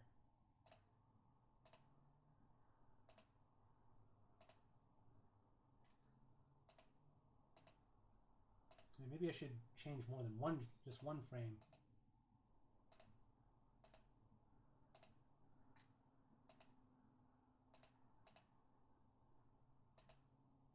For some reason she has it paused there.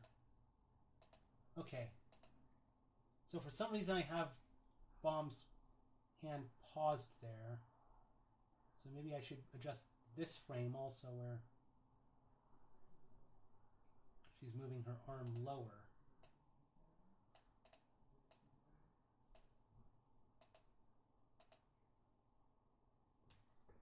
So maybe...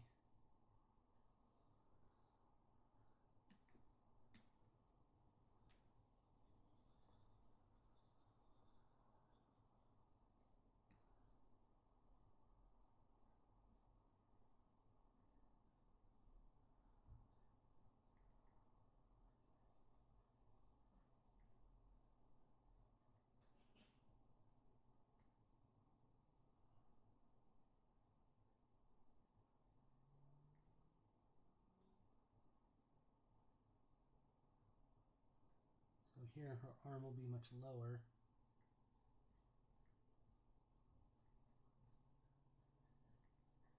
Out of frame. And then she plants it down.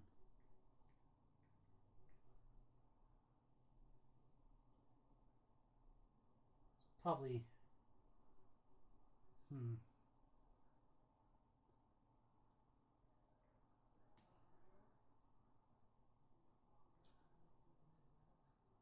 So it looks like she scooches in her seat or something. You know, I might change the background here where I do just have it, like maybe just be a bench or something, just so there's not, so I don't have a tangency here between, her body and the edge of the chair, and also, so I don't have to worry like, is she putting her hand directly on where the chair is, or the chair next to her, or something. That would probably just be easier to do, now that I think about it. So I think I'll redo the chairs as well. I think I might redo her arm here.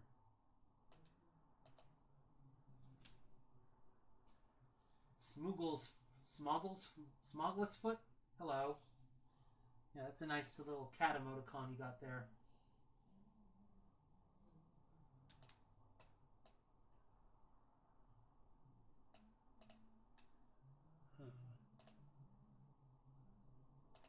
Yeah, but if I change that, how her arm looks here, I'm going to have to change it for the rest of the frames as well. So this will be a lot more extensive of a redraw than I thought it would be.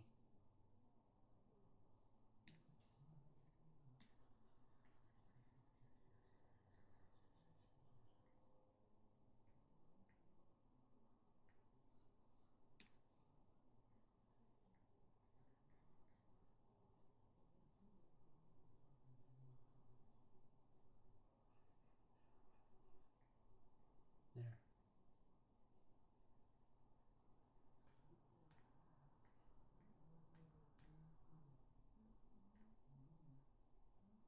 Okay, how many frames am I going to have to change? 1, 2, 3, 4, 5, 6, 7, 8, 9, 10. Well, actually, some of these are repeated frames, so 13, 14. Okay, so like about 13 frames maybe, until she raises her arm back.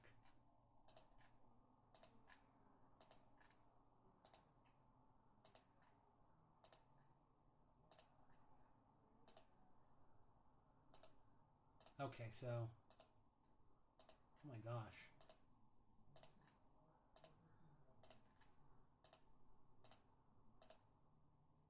Okay, that is a lot of frames. Holy crap. But her face stays the same, so it's probably a easy copy and paste job I can do in Photoshop.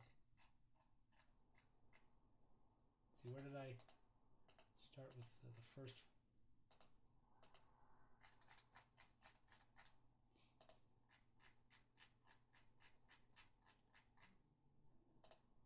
Okay, so this frame here.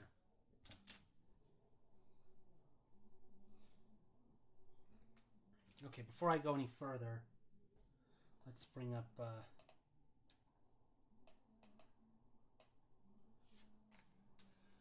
banisters again.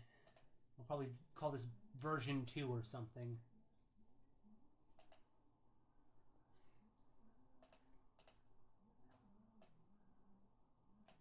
Banister work in progress 2. Wait, there's already a version 2?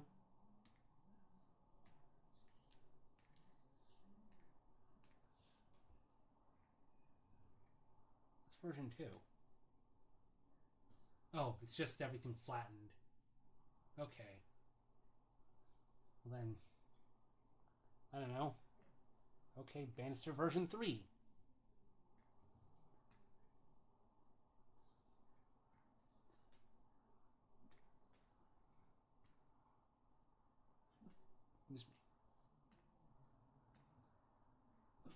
Excuse me.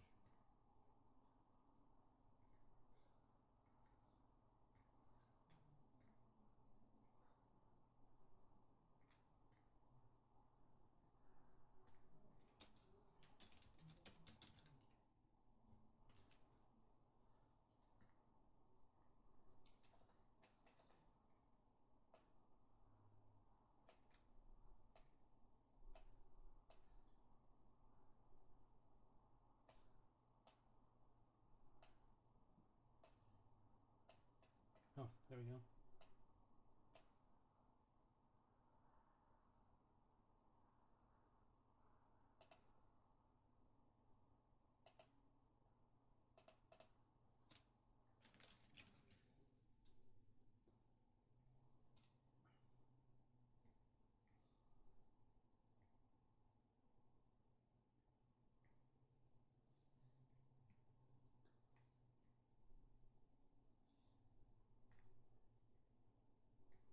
Oops.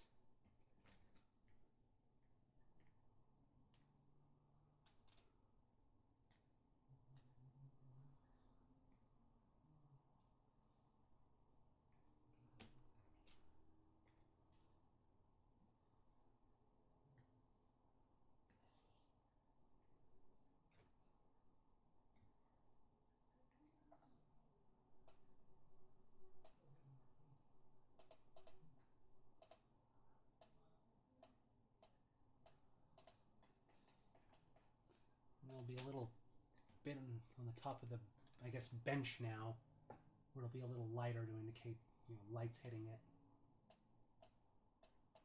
Whoops.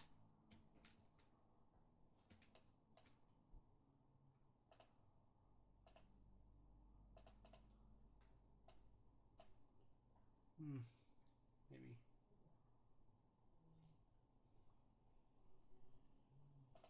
Maybe a little lighter.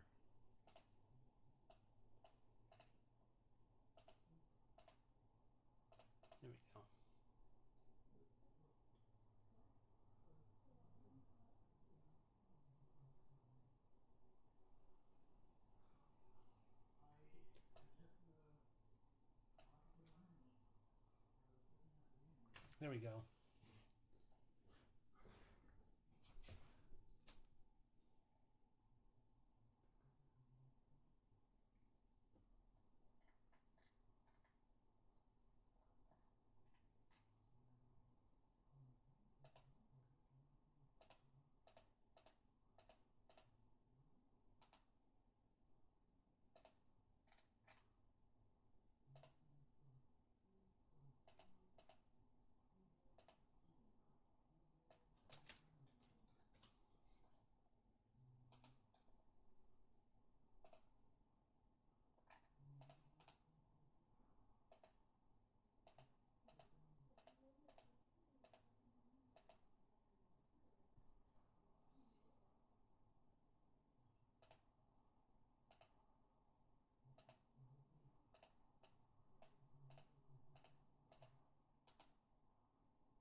Okay.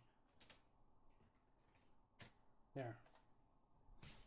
So new version where it's just one continuous bench behind them.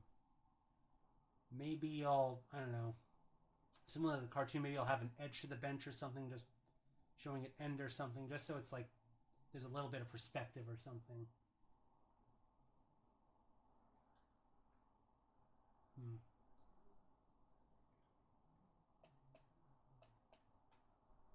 Okay, now let's go back to here.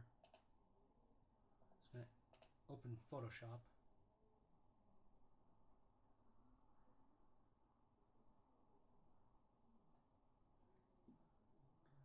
Yeah, I prefer doing this in Photoshop because GIMP does not handle sketch lines very well. Like it'll make sketch lines thinner if you try to merge them. Whereas Photoshop doesn't do that. So I have an idea to like copy and paste this newly drawn arm onto all the frames. Like I'll just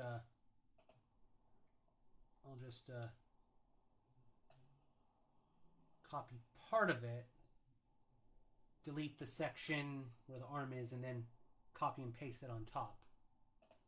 This is something I might as well save this as a new version. That way, if I screw up, I can go back to the original.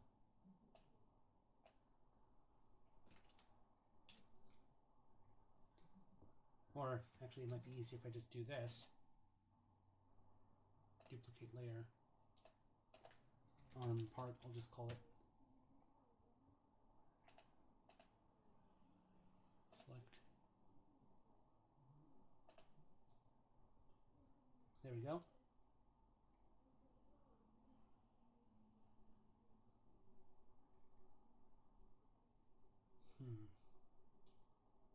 Trying to think. How many times am I going to have to duplicate this? Several times.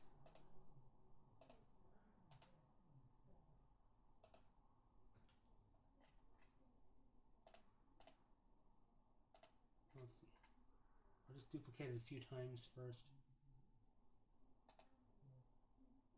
So. Trying to think.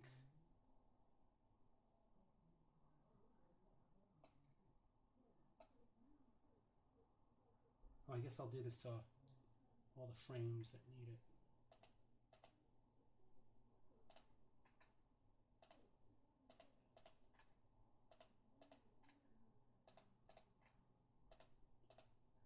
Let's see, how many frames do I have to do this to? Till it changes. Okay, that's where... Okay, watch this. 1, 2, 3... Oh. Wait. There's a few... I forgot, there's a few frames where Bomb's hand is there. Okay, so I can't... I have to be more careful not to delete that. Okay, so...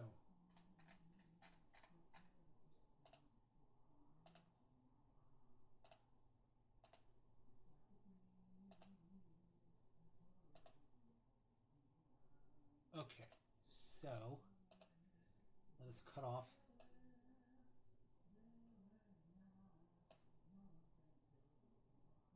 Okay. I'm going to have to be a little more careful.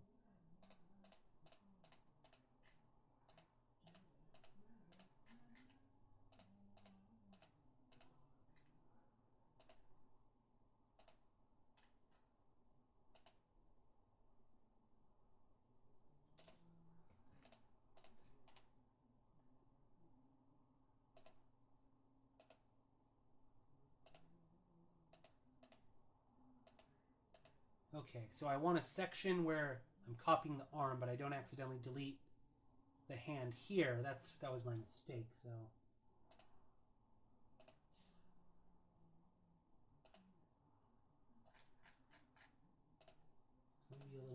careful.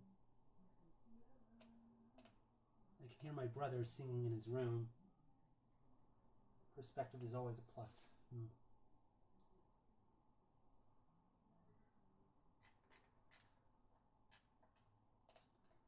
Okay, so I'll be a little more careful. Remove that much.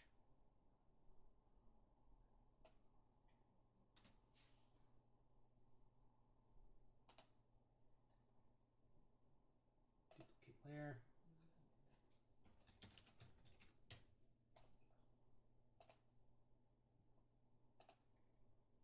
Vert.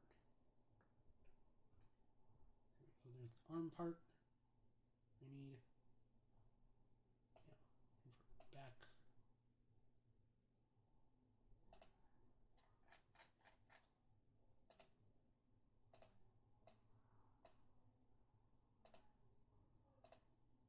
Okay, so now I'm not intersecting where the bell goes. Here's the arm.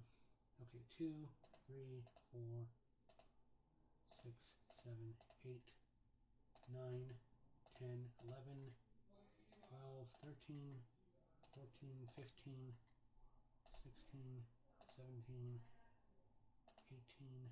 So the 18, well technically 19 since I start with that frame, so 18 more replacements. Okay, so let's do this again. 1, 2, 3, 4, 5, 6, 7, 8, 9, 10, 11, 12, 13, 14, 15, 16, 17, 18. Okay.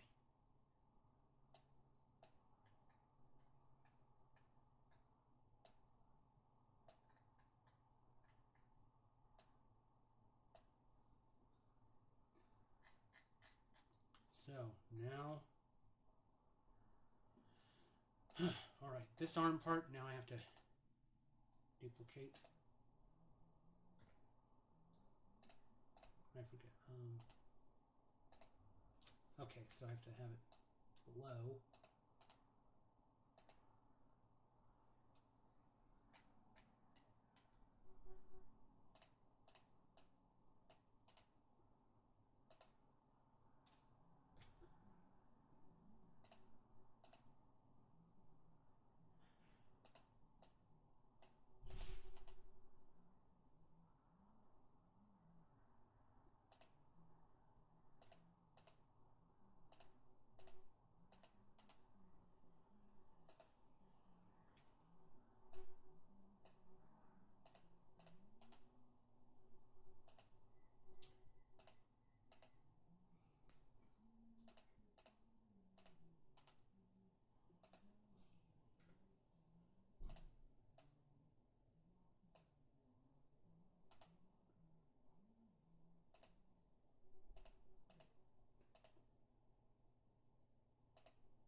We still have quite a way to go to get to the top.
kind of confusing.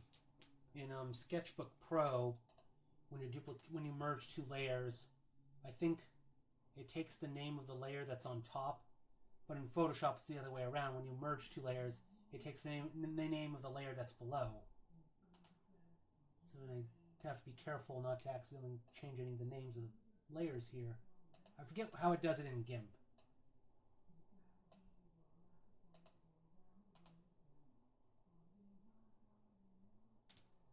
I hear my brother singing in his room like he's doing karaoke on his computer or something. I couldn't tell for a moment if he was singing in Spanish.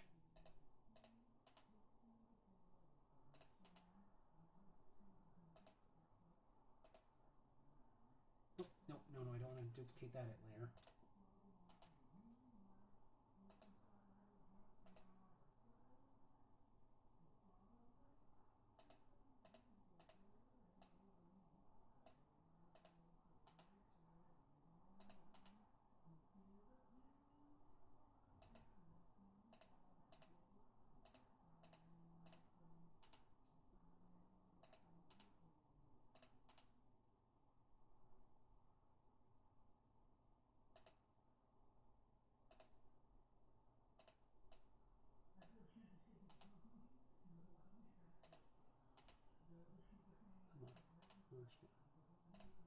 There we go.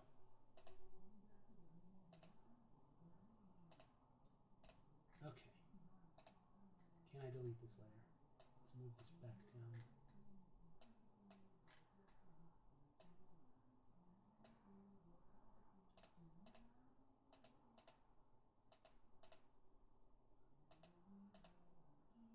So 1,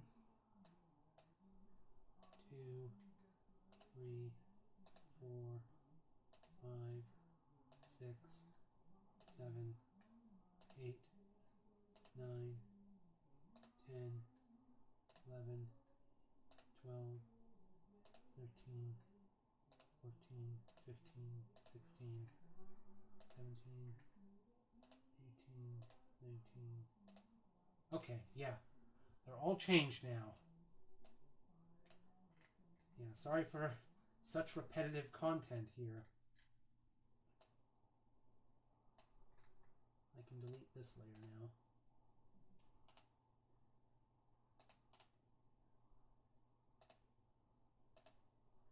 Okay, so redoing all these frames of Bomb, like holding the bell, and I ended up changing way more frames than I thought I would. And we'll see in a moment, like, will this look any good at all?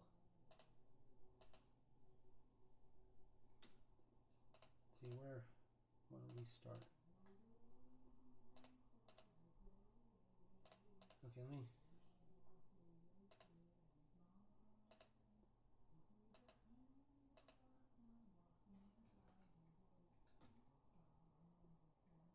There we go. Geez, I was just thinking about something. I might stun lock again here, but it's like, since I took a whole month and a half hiatus from Twitch, there's like a particular story I was thinking about that I wanted to tell on stream that I didn't tell. Yeah, let me go into Telegram for a moment and search, like, or actually I can just go through my photos. I'm not sure if I want to show these photos on stream, but it's like something really wild happened in September. I'm gonna stun lock just for a moment, just take a break from the animation thing. Let me see if I can find it.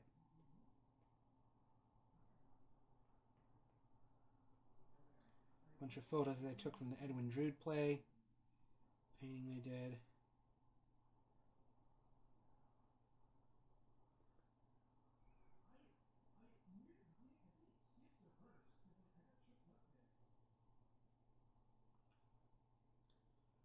Yeah, I'm looking for...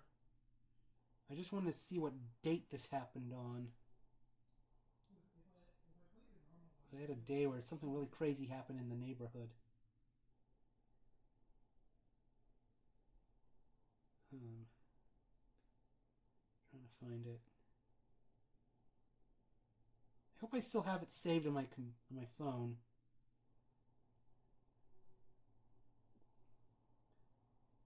What's that? Oh, that's me taking off a band-aid from a shot I got.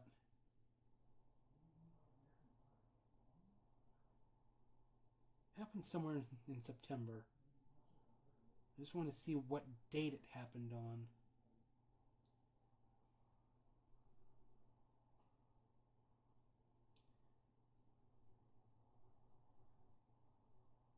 But it would have happened just a few days after Bella died.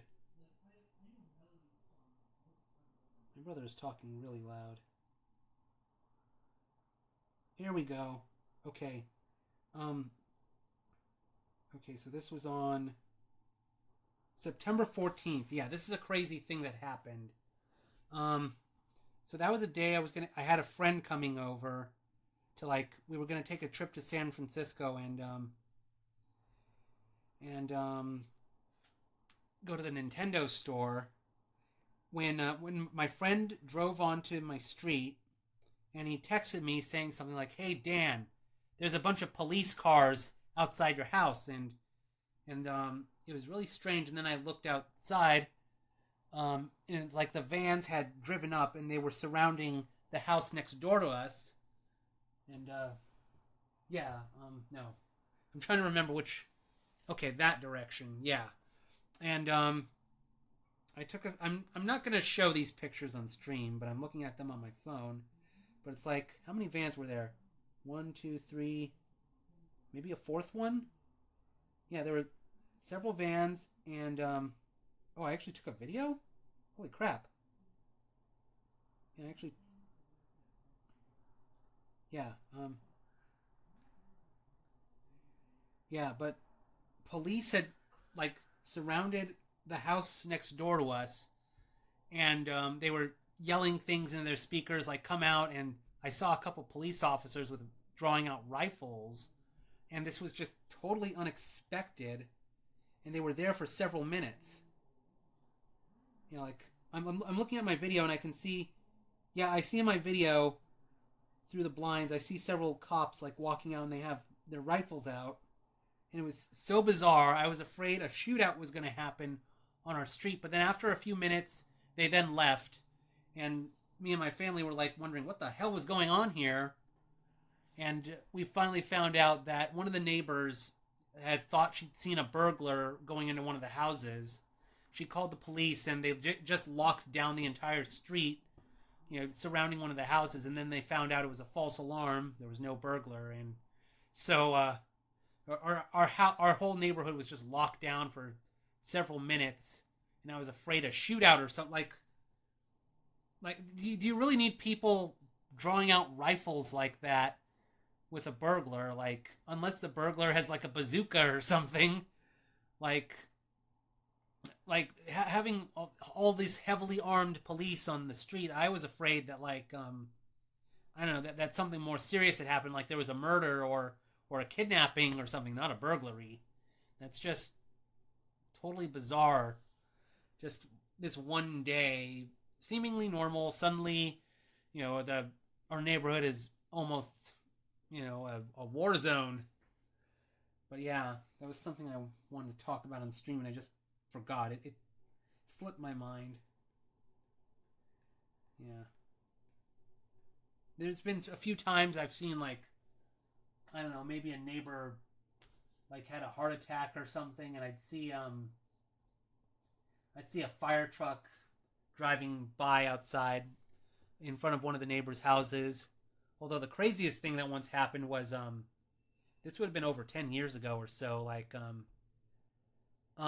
there was, like, a fire outside in a field nearby our houses. And it's, if you go through my YouTube channel, there's probably video somewhere where I posted, oh, here's a fire that happened in our neighborhood. But that field's no longer there. It's now, like, occupied by a bunch of new houses. But that was, like, you know, before the police drove up on the 14th last September. You know, that incident where there was the fire in the field outside my house, that was, like, probably the craziest emergency situation I saw in our neighborhood. Yeah, so let's Let's see. Oh, right now it's just Ken and Wax Badger. Oh. Just streaming for 2 people. But, oh well. I mean, I'll probably have more viewers showing this on YouTube. I should, since there's so few people watching right now, I should probably tell that police story again in a later stream. Okay, let's unlock over. Let me. Nardwar now live on Instagram. What's he doing? Interviewing someone? Wait, is this actually him live? Or is he like... Is this him at a live event, or is this like something he pre-recorded and it's just being played now? Yeah.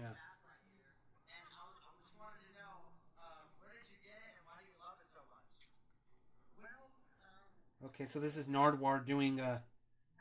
I guess doing a... Oh wait, he got a screen with his face on it, so this is like some sort of public event he's doing. I started following Nardwar just because he does so many interviews with Jello Biafra of the Dead Kennedys, or formerly of the Dead Kennedys, I should say. He's now in the Guantanamo School of Medicine.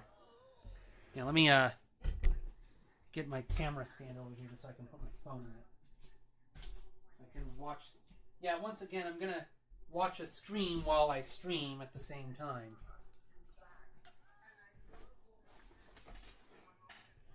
There we go. Doodly-doo-doo.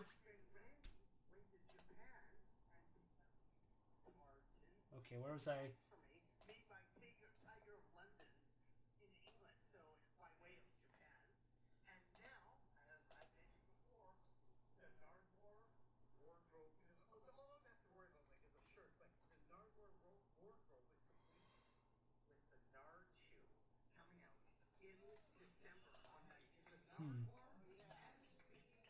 I need to go back and see. What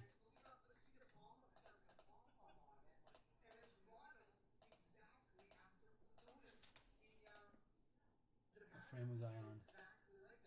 Okay, right there.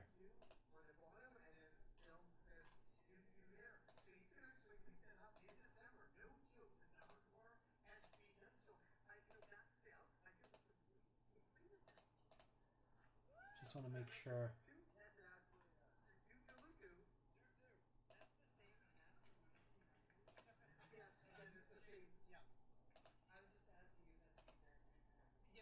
I wonder if it'll look a little unusual. Her hand goes up and then goes back down. But I'll see when I watch this in the animatic.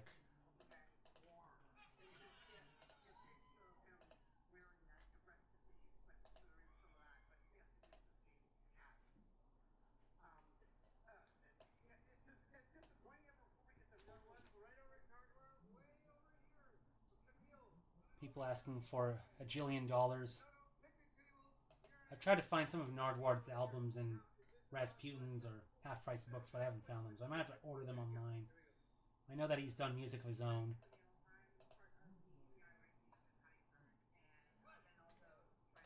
I've listened to his song Addicted to Cheese.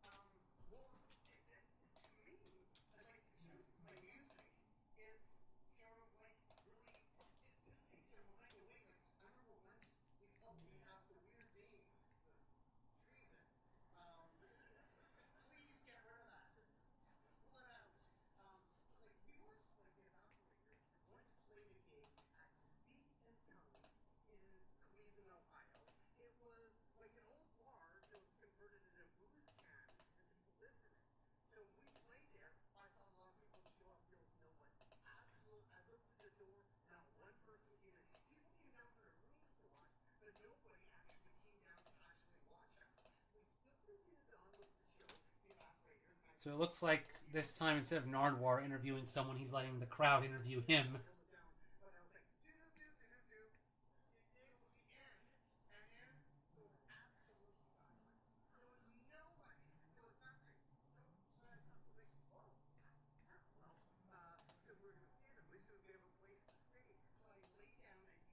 I should go to another Winston Smith event. It'd be really neat if, like, Jello or Nardwuar were there.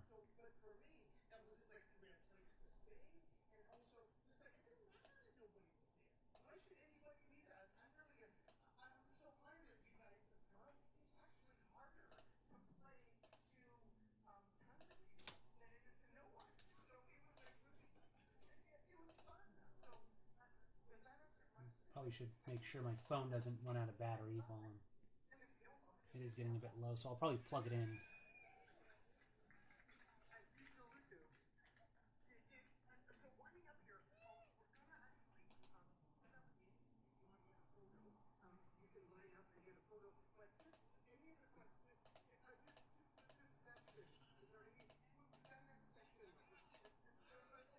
Okay.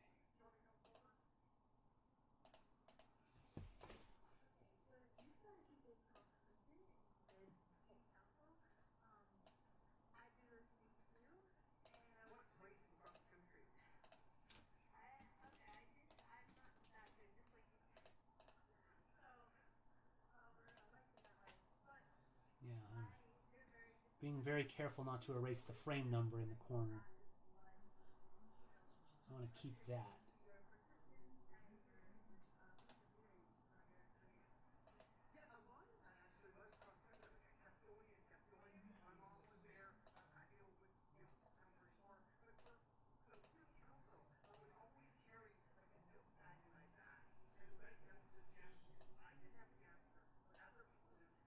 Before I... How many...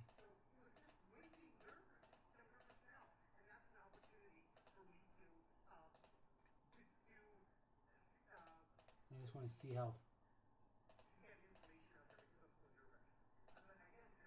Okay.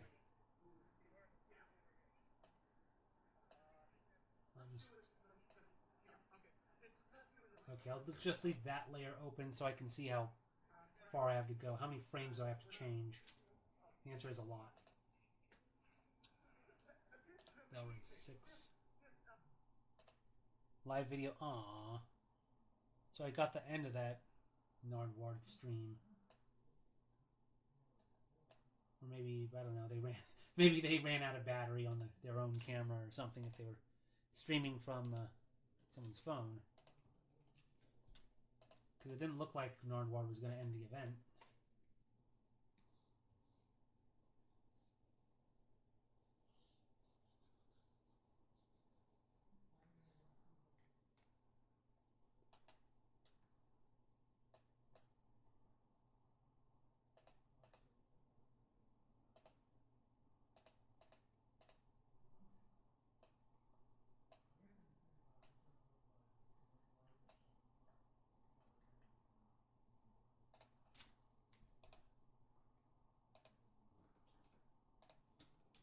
There we go.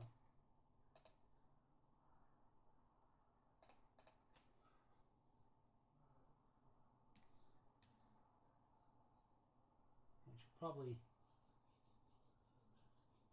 go over this animation maybe 1 or 2 more times and see if there's anything else I want to change before I start trying to clean up the frames and then color them.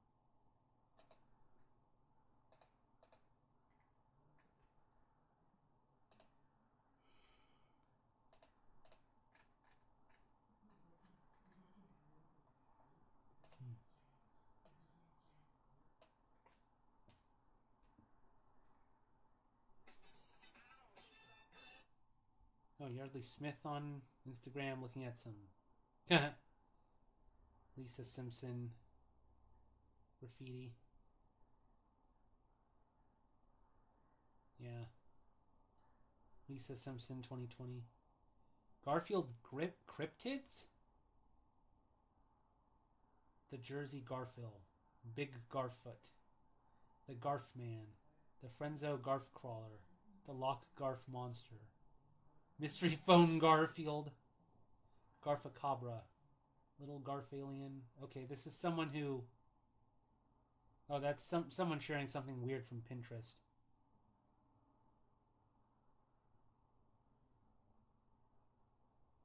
Yeah, just seeing very interesting things on Instagram that I'm... Sorry, I'm getting distracted by Oh my. Yeah. Oh wow. Some Mega Starmie art. I was thinking of drawing Mega Starmie doing the Sonic what is it, Sonic Adventure pose, however it goes. Oh. Look at that. I've seen this meme before.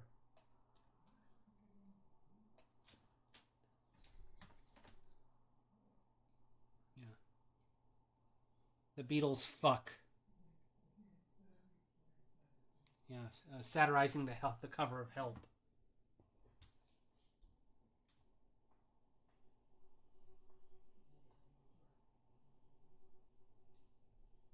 Yeah, people. Oh, MouseCon area. Oh, this is the person who voices Dee Dee. Cat Cressida. I don't know if I'm saying her name right, but maybe that's someone I'd consider looking at the meeting at MouseCon.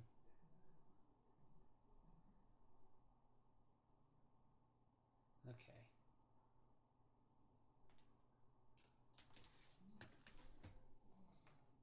Okay. Yeah, sorry I got distracted. Let me go back to yeah,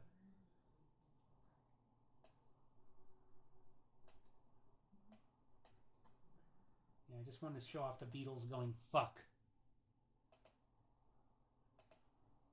You know what? Maybe if Paul McCartney ever reissues his song "Big Boys Bickering," the song where he uses the F word several times. Why did I say F? It's the song where he says "fuck" multiple times. Like maybe he should have that be the album sleeve or something. I mean, I do have the single it appears on. Yeah, I'm gonna be get stun locked again. Yeah, it's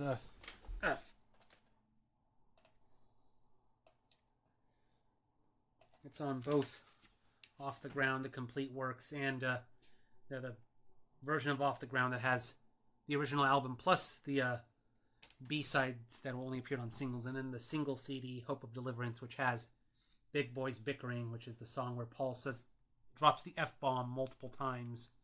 Like imagine Paul re-releasing that song, and the cover is that Beatles meme of them saying fuck, spelling it out with their bodies. Just so people know what they're getting into listening to that song. Yeah, even though Off the Ground, the complete works has all those B-sides, I still got the CD singles just for the sake of collector's items. And they're just, to me, kind of interesting. Excuse me. Okay, where was I? Excuse me. I hiccuped. Okay.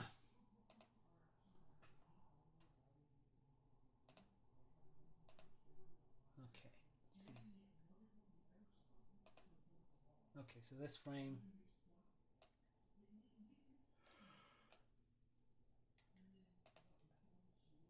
Oh.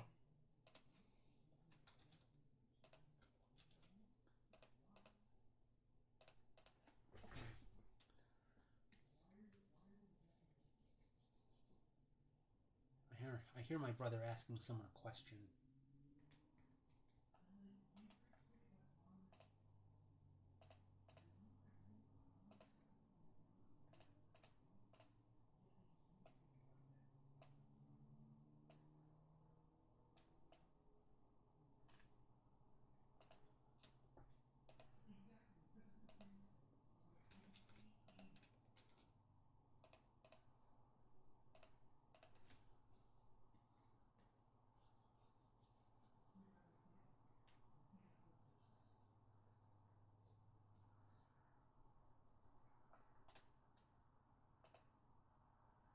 Go.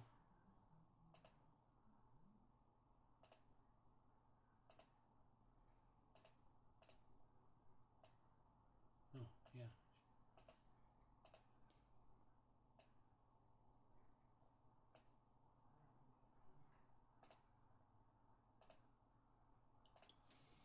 I have to do this 19 times.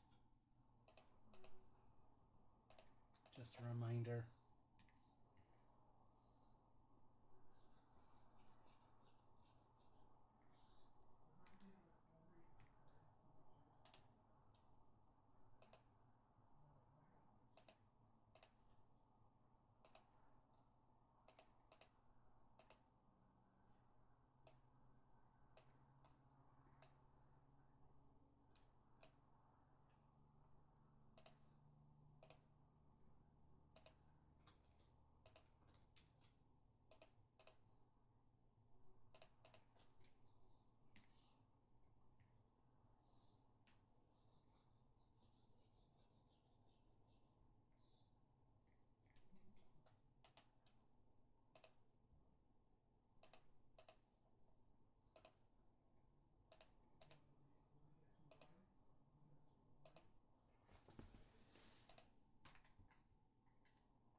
Okay, I'm probably going to get to a point where I start repeating frames, and that's going to be kind of difficult.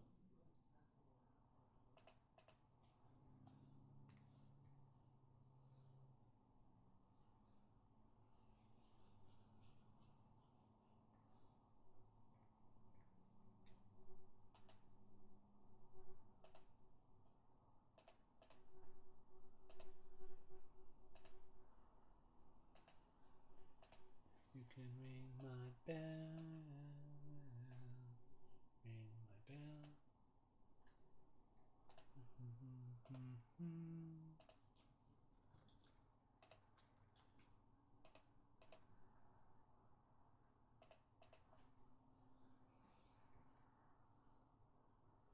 Oops.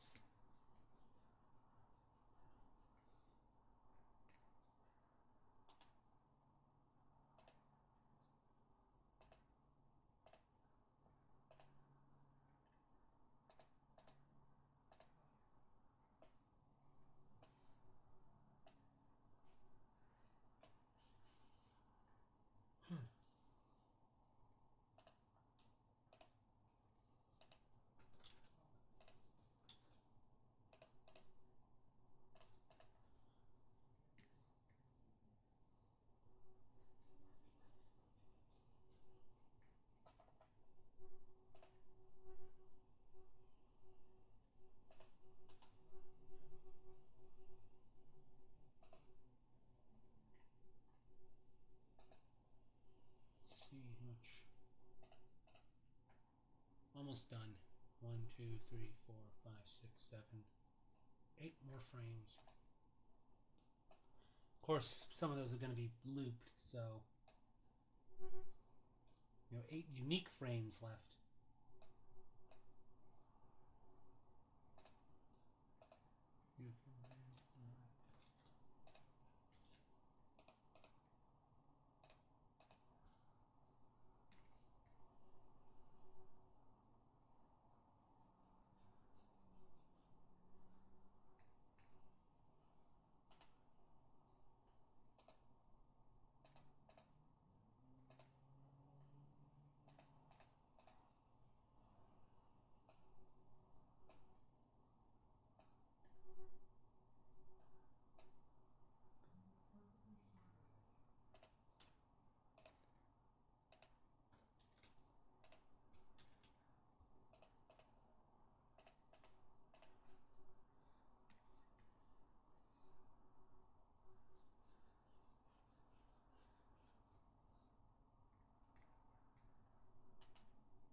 Okay.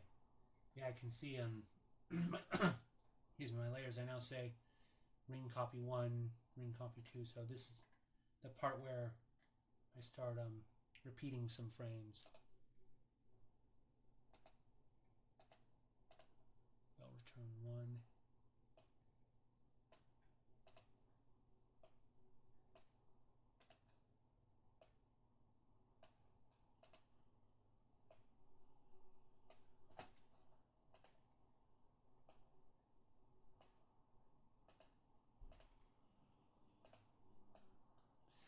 Save the animatic.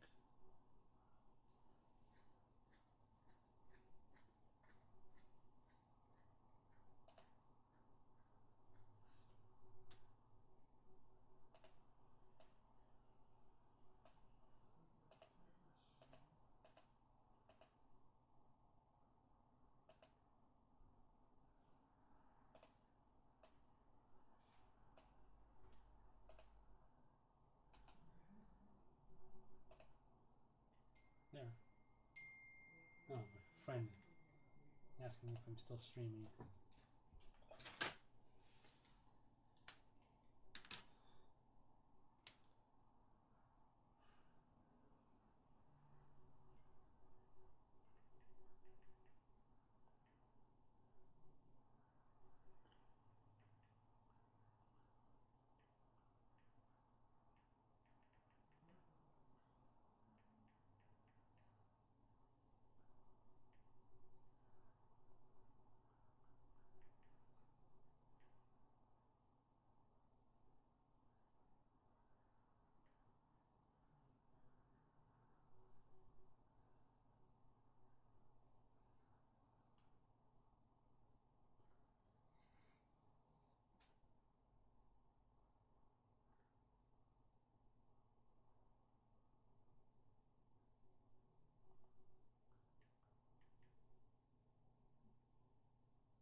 Yes, still streaming, and I'm answered. Si, senor, quieres mirar a mí? I don't know if my Spanish is correct.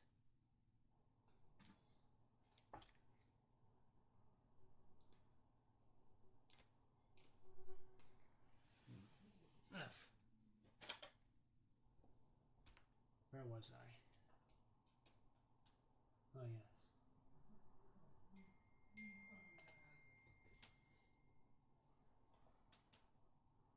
When am I done? Never.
There.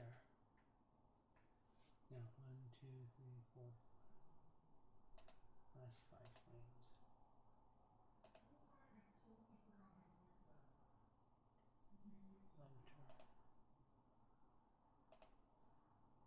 Okay.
There we go. Now, let's watch this animatic. How does this look so far?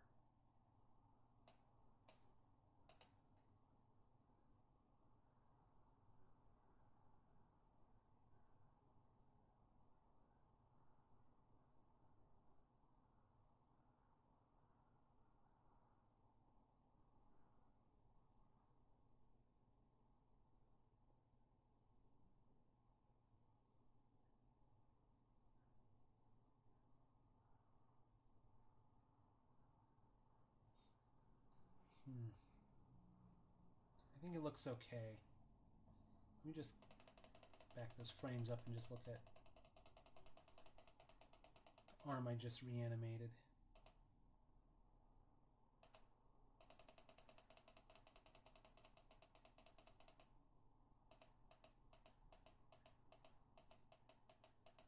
Okay, so she just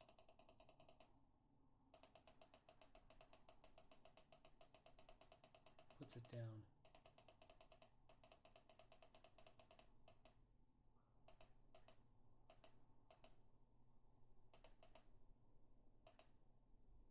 Maybe I can add an extra frame where she settles or something.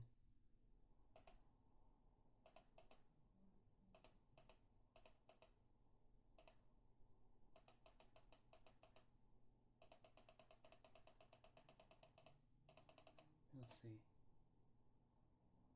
Yeah.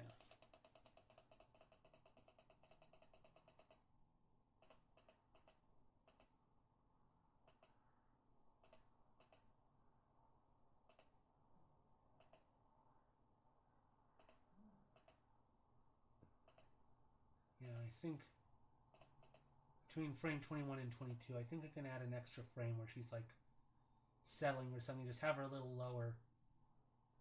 Like she's adjusting herself in her seat. Let me go back a few frames. This will require like having to renumber all the frames if I insert an extra one there. Or maybe if I change one frame or something. But it's just, I don't know, something that occurred to me watching this.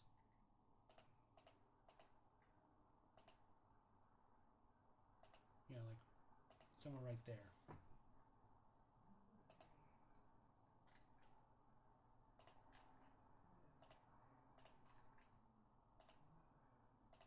Trying to figure out which frame. Ah, here we go. I guess maybe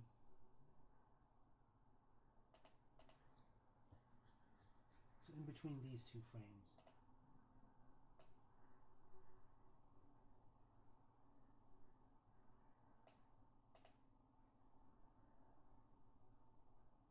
Could have, yeah.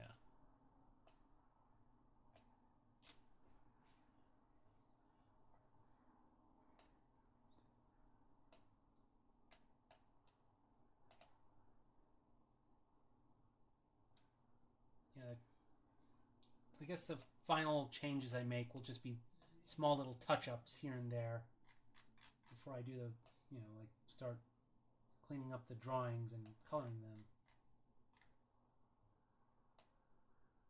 Just, I'll duplicate this frame.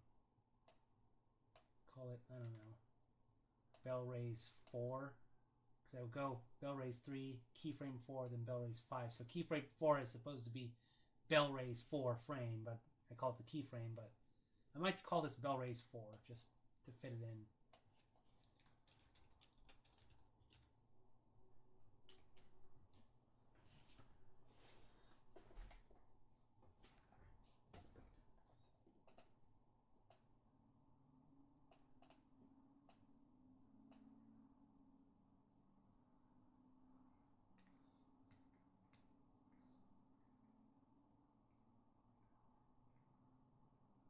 Yeah, I could easily put another frame there in between.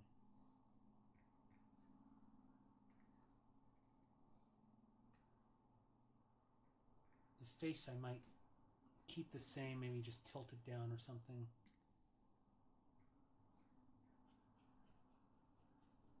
have it squish a bit.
Yeah, there we go.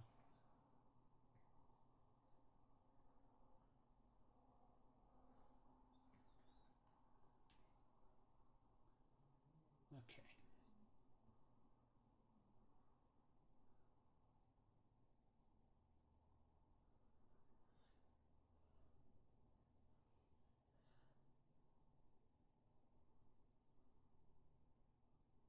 Yeah.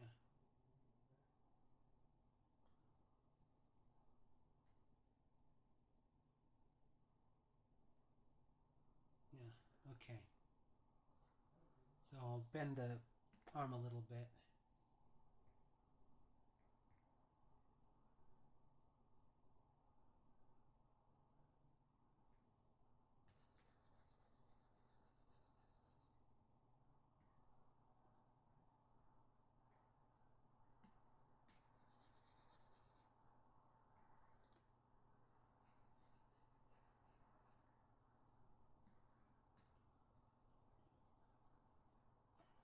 Arm bends just to indicate.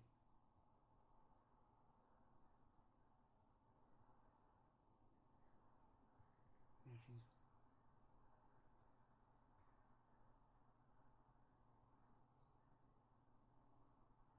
maybe body bends forward a little bit.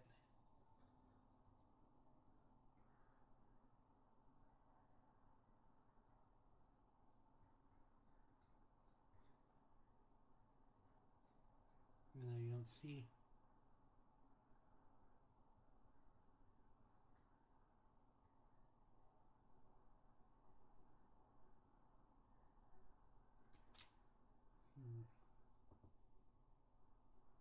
Maybe not that much.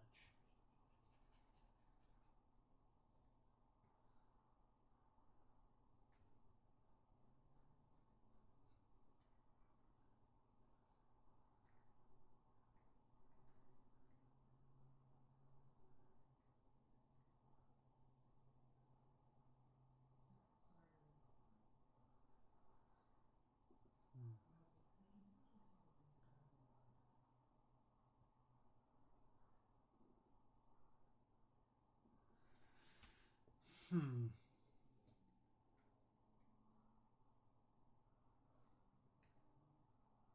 Maybe I can also have her face in between these two poses, just so make the rotation a bit more smoother. Whoops.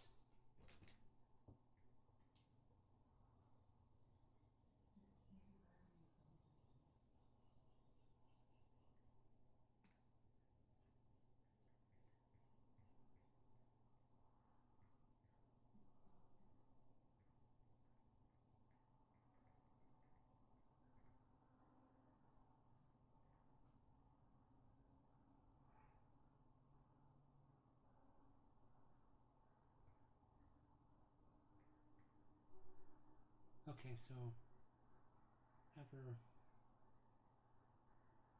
nose looking a little more downward. She's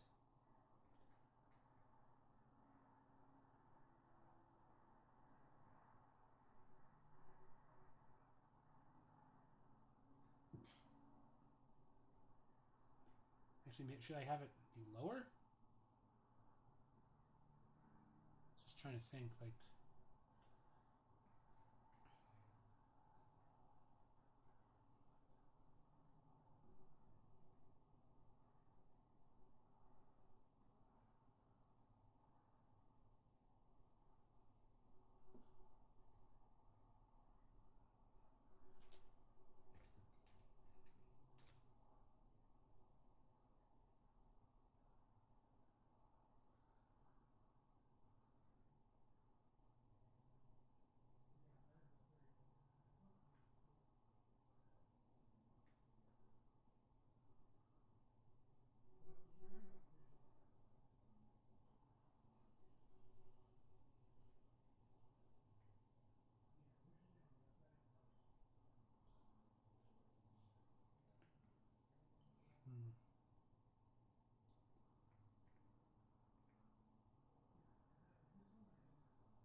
Trying to figure out like what direction where ears going.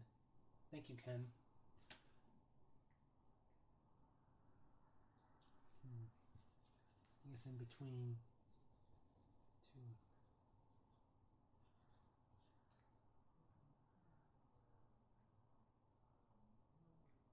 Maybe like pointing straight as she spins around.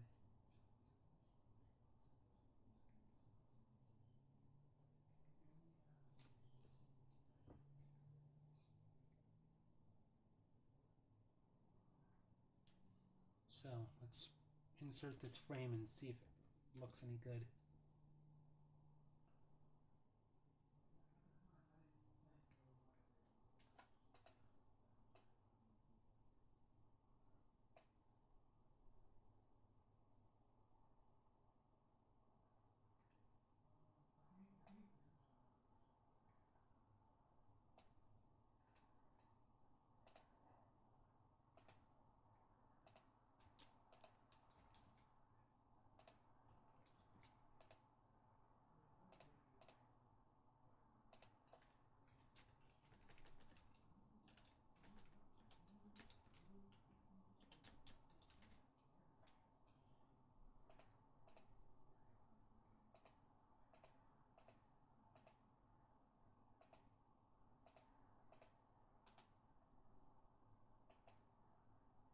Okay, let's see.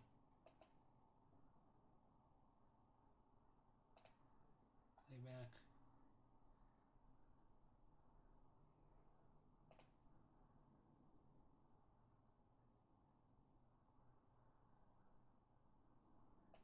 Okay, I mean, since it's just one frame, it's like, would you even barely see it?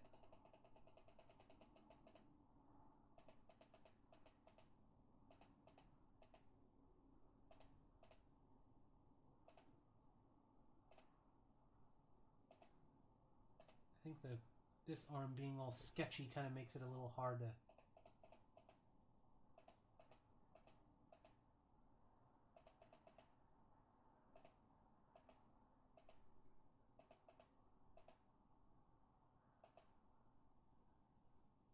Maybe if I move this face a little bit.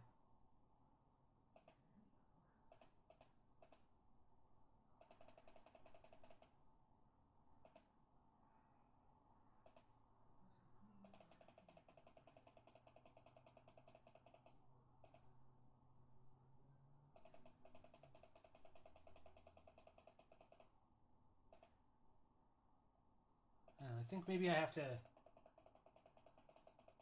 To me, it's like barely noticeable.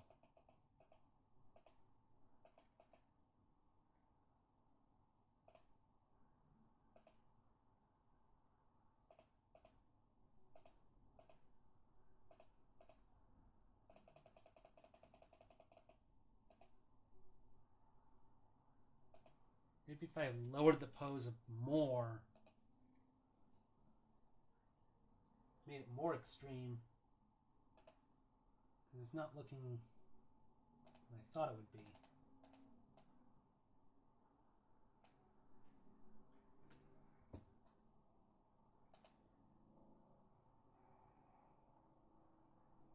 Okay, let's make a duplicate. Not delete the original.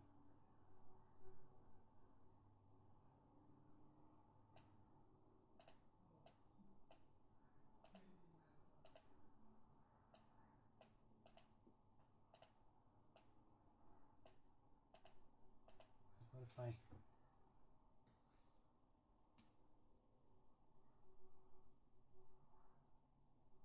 pushed her down even more?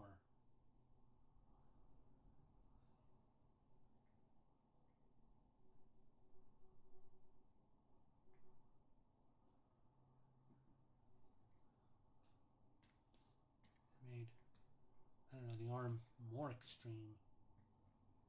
Make it really bend.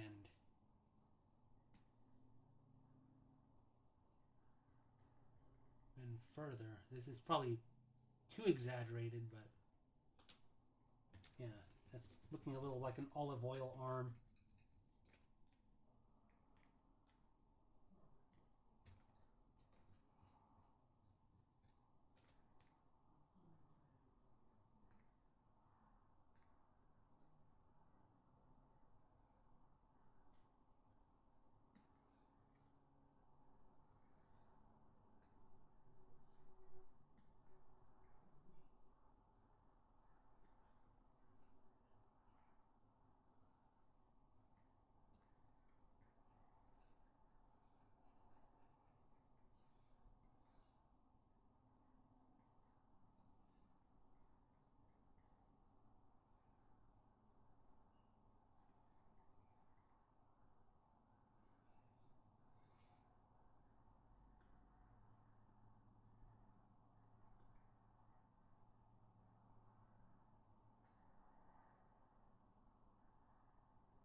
Okay, that arm is bending more.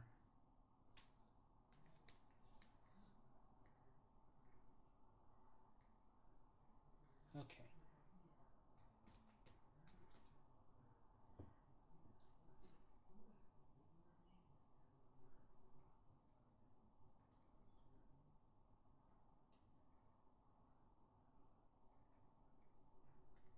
Okay. Now let's see if this looks any different.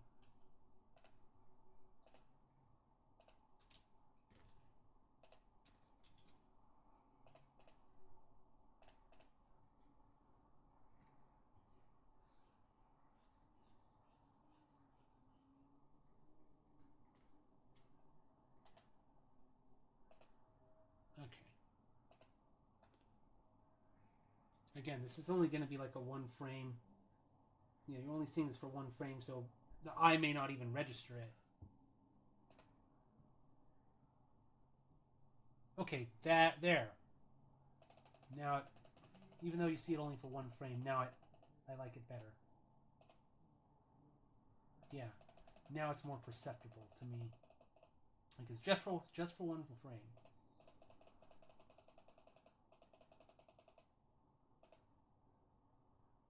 Yeah, you can see an up and down motion as she plants her arm down. That's what I wanted.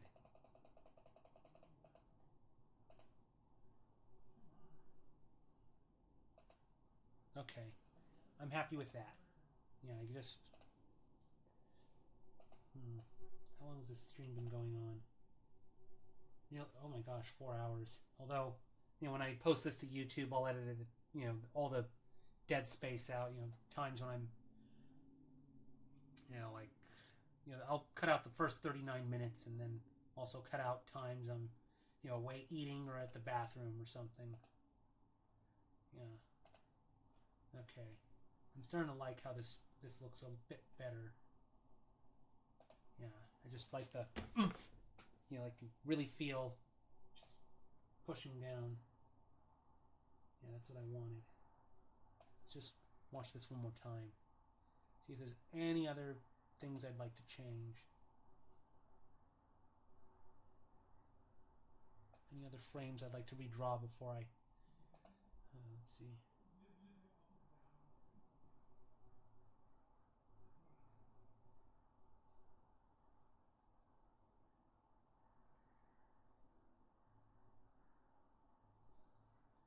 Hmm.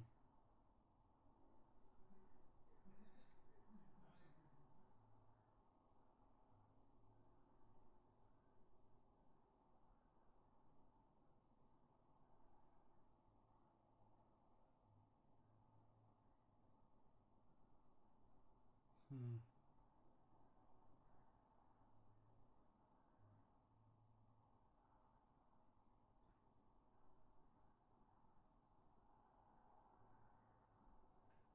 Hmm. Hey.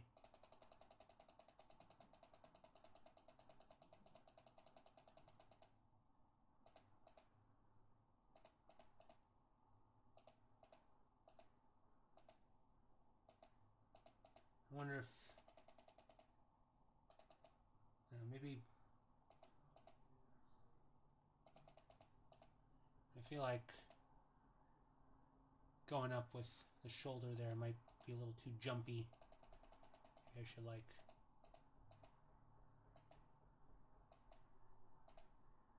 maybe I should have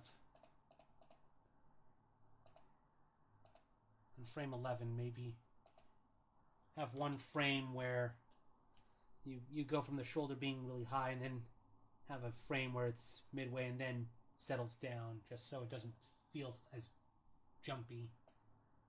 That might be, just making like a few final adjustments before I decide I want to.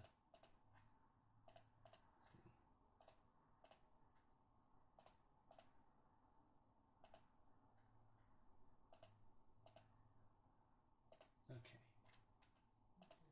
This is a frame I call Head Move 3. Yeah, labeling all these frames really helps. So this is the frame I'm looking at.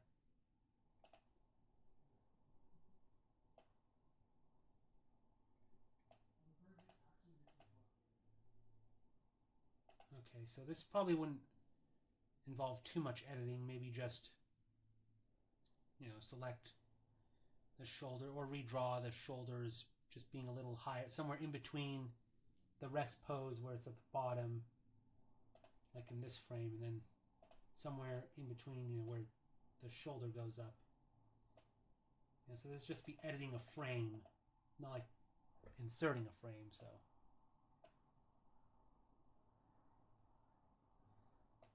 Yeah, the next couple changes are just going to be minor adjustments to the animation here and there.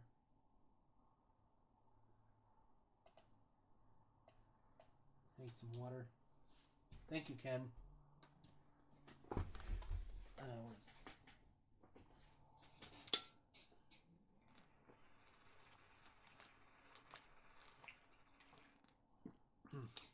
Thirsty guinea pig. Excuse me. Alrighty.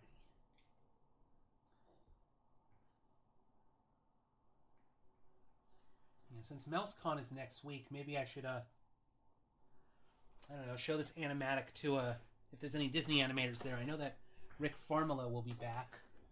He, did a drawing of Domino last year. I was thinking, like, maybe getting another drawing from him, but I don't know which character I want him to draw. I can say, Domino's been drawn by an actual, Disney animator.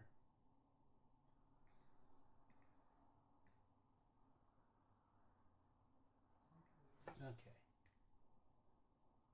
So, I guess,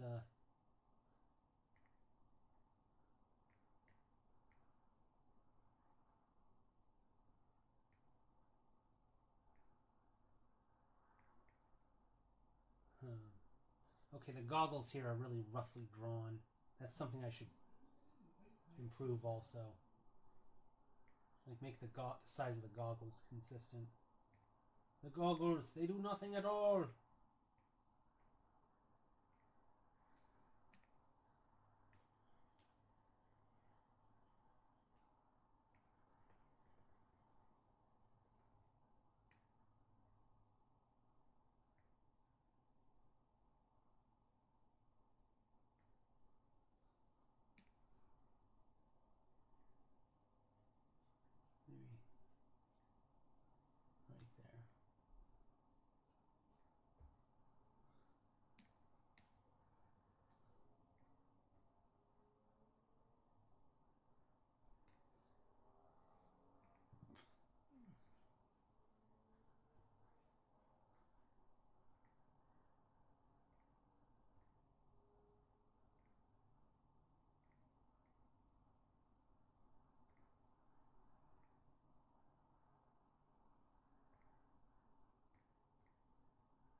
Okay, let's...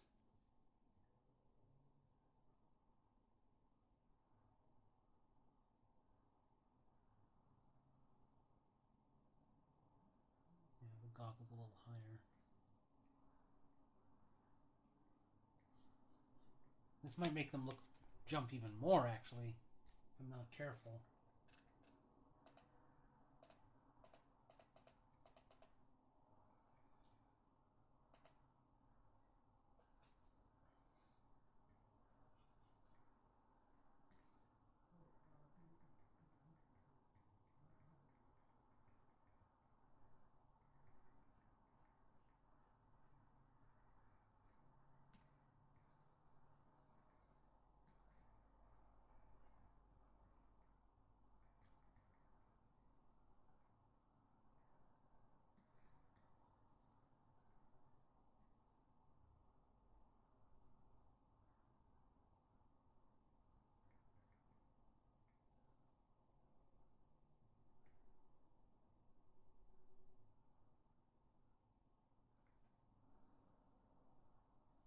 Hmm.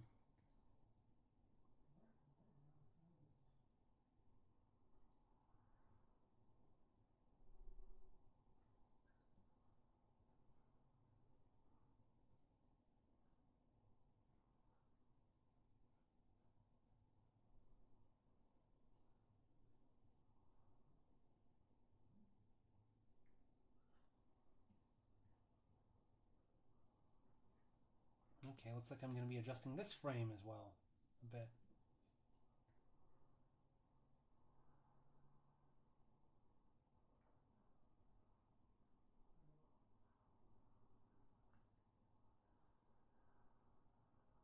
Hmm.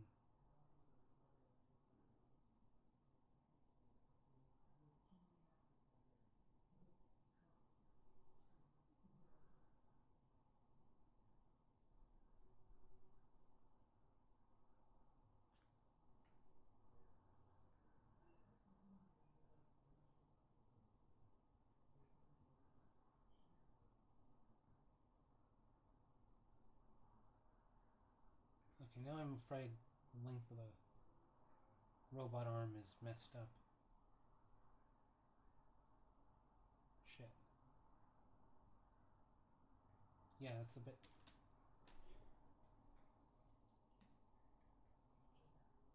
Shit. Yeah, I just wanted to adjust one frame, but now I'm ending up redrawing a lot of this. Shit.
Yeah, it looks like I'm making...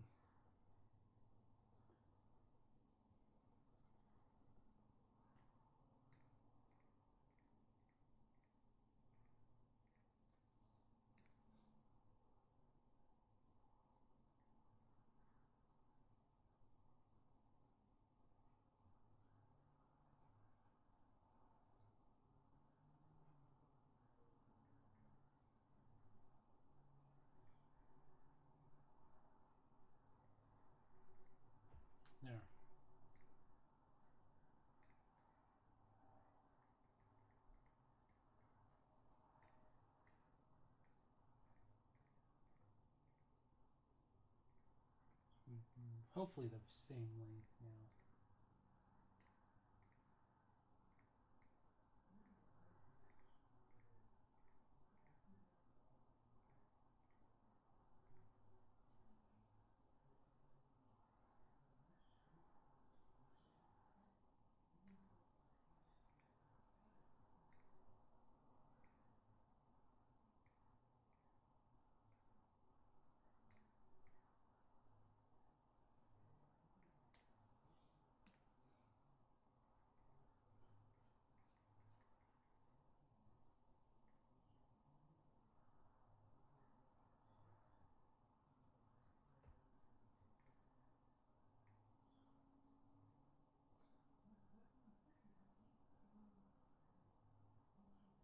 Okay.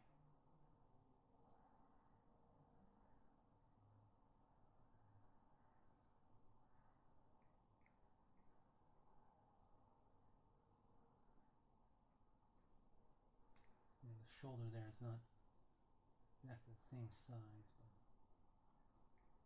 there you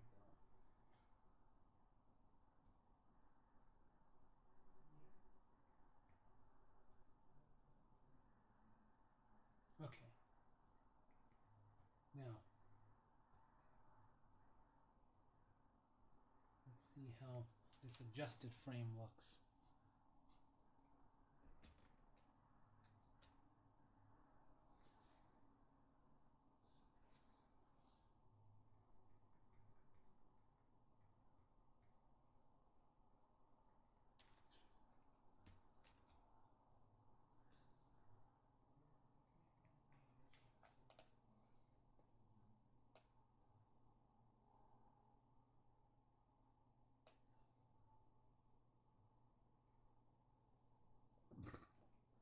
Excuse me.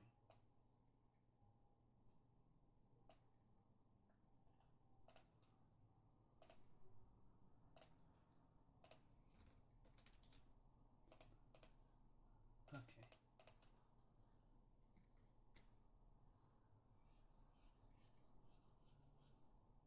Yeah, just going through and adjusting any animation I think that looks choppy.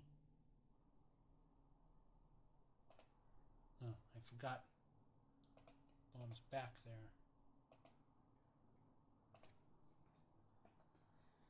Yeah, like I was thinking, what if I took a rough animation or animatic of this with me on my phone, a mouse con, and like had it an actual Disney animator like Rick Farmelo or someone else look at this and get their critique on what I could improve before finishing the animation. That would be kind of interesting. I did do something kind of like that at Fanime when I showed a person that I think his name is something McCoy. Was it Don McCoy? Just a moment. I need to look at my YouTube. Sean McCoy? Was that his name? I need to look at my YouTube because I did post his panel onto my YouTube channel. I think his name was Sean McCoy or something.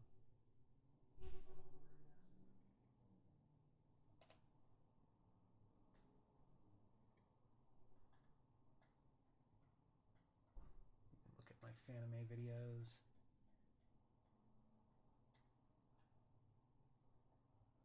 Sean McCoy, that was his name. Yeah, I showed him my animation for I showed him this animation. That's what I showed him. My I'll start streaming soon screen, just to get his critique, and he said it looked all right. But that's just a weird background animation, not like a character animation. Yeah, so a character animation is going to be different because they're going to tell you, you want to give the characters personality and everything. Okay, yeah, I want to fill in the back there. That would probably be very interesting to go to a Disney animator like Rick Farmelo and tell him, hey, I'm working on this animation commission, and it's based on this really old Mickey Mouse cartoon where Clark Gable wiggles his ears at a Clarabelle cow. How would you like that, Ken? Like me showing this to an actual Disney animator.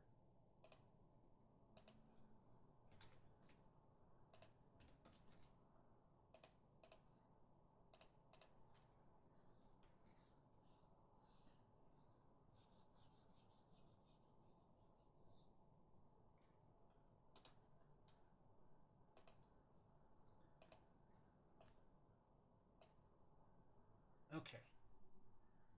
So.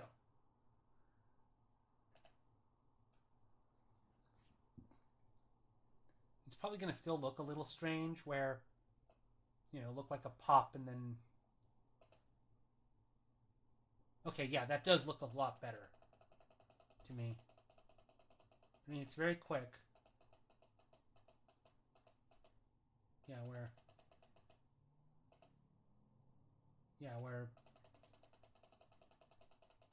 Yeah, there might be a... Yeah, when he blinks, the animation, I guess, the pose could be kind of an extreme, so his shoulders jolt up quickly, but then... Oops. But then settle down a little slower.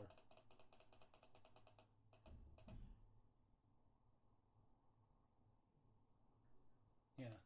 Yeah, I do like how that looks now. Just making the animation a little bit more smooth.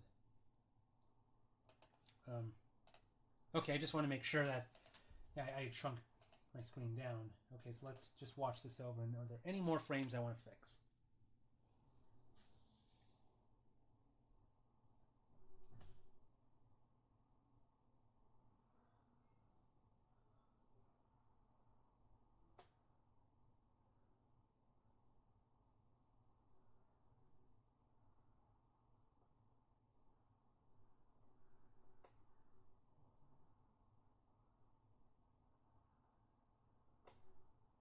I was thinking, like, I don't know. I was thinking, like, should I add an extra... I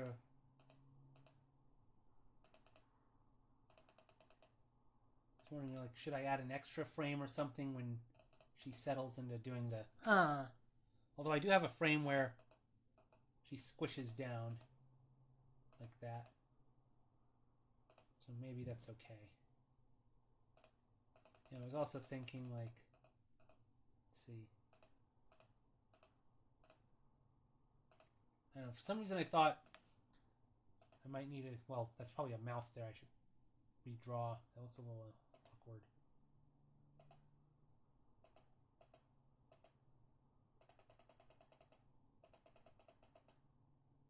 I was thinking, like,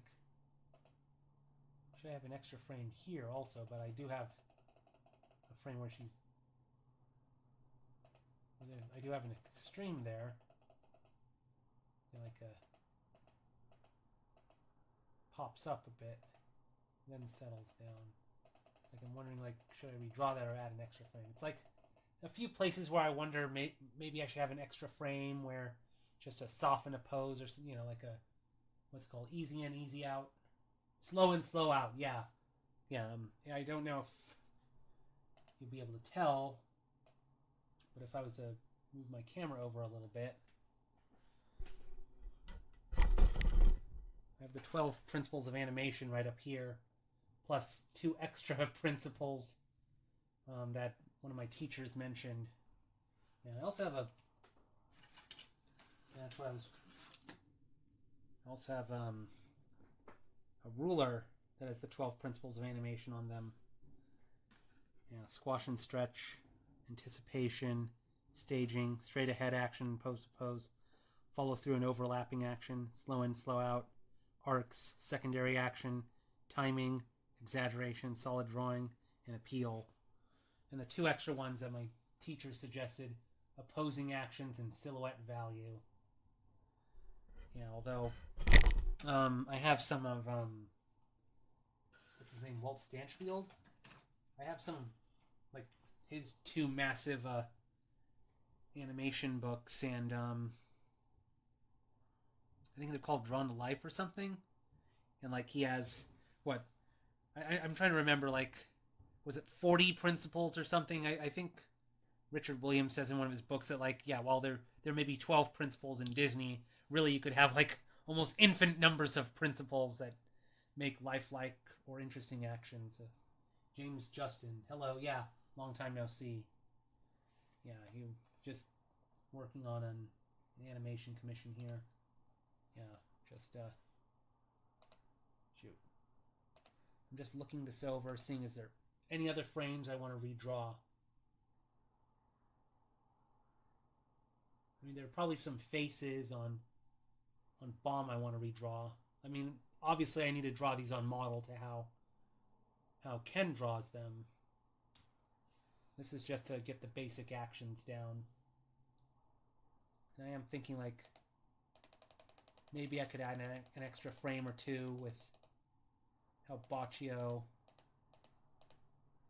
touching his mechanical hand to his cheek there, like maybe add an extra frame or something, just to make the settle look okay. But right now, I think it's all right. So maybe next stream I'll start maybe cleaning up these frames and making the characters look on model.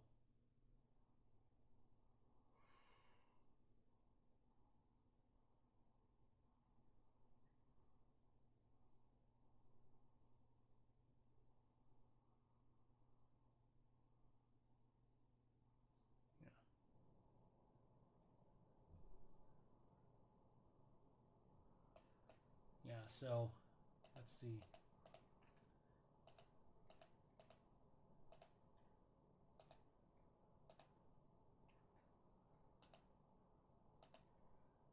So my next job will be having to add one extra frame. I go from frame 21. The new frame I drew 22, so I'll have to make this frame 22, make this frame 23, make this frame 24, so on and so forth. Yeah, I'm gonna have to renumber all the frames, and that would be boring to stream. So anyway, save.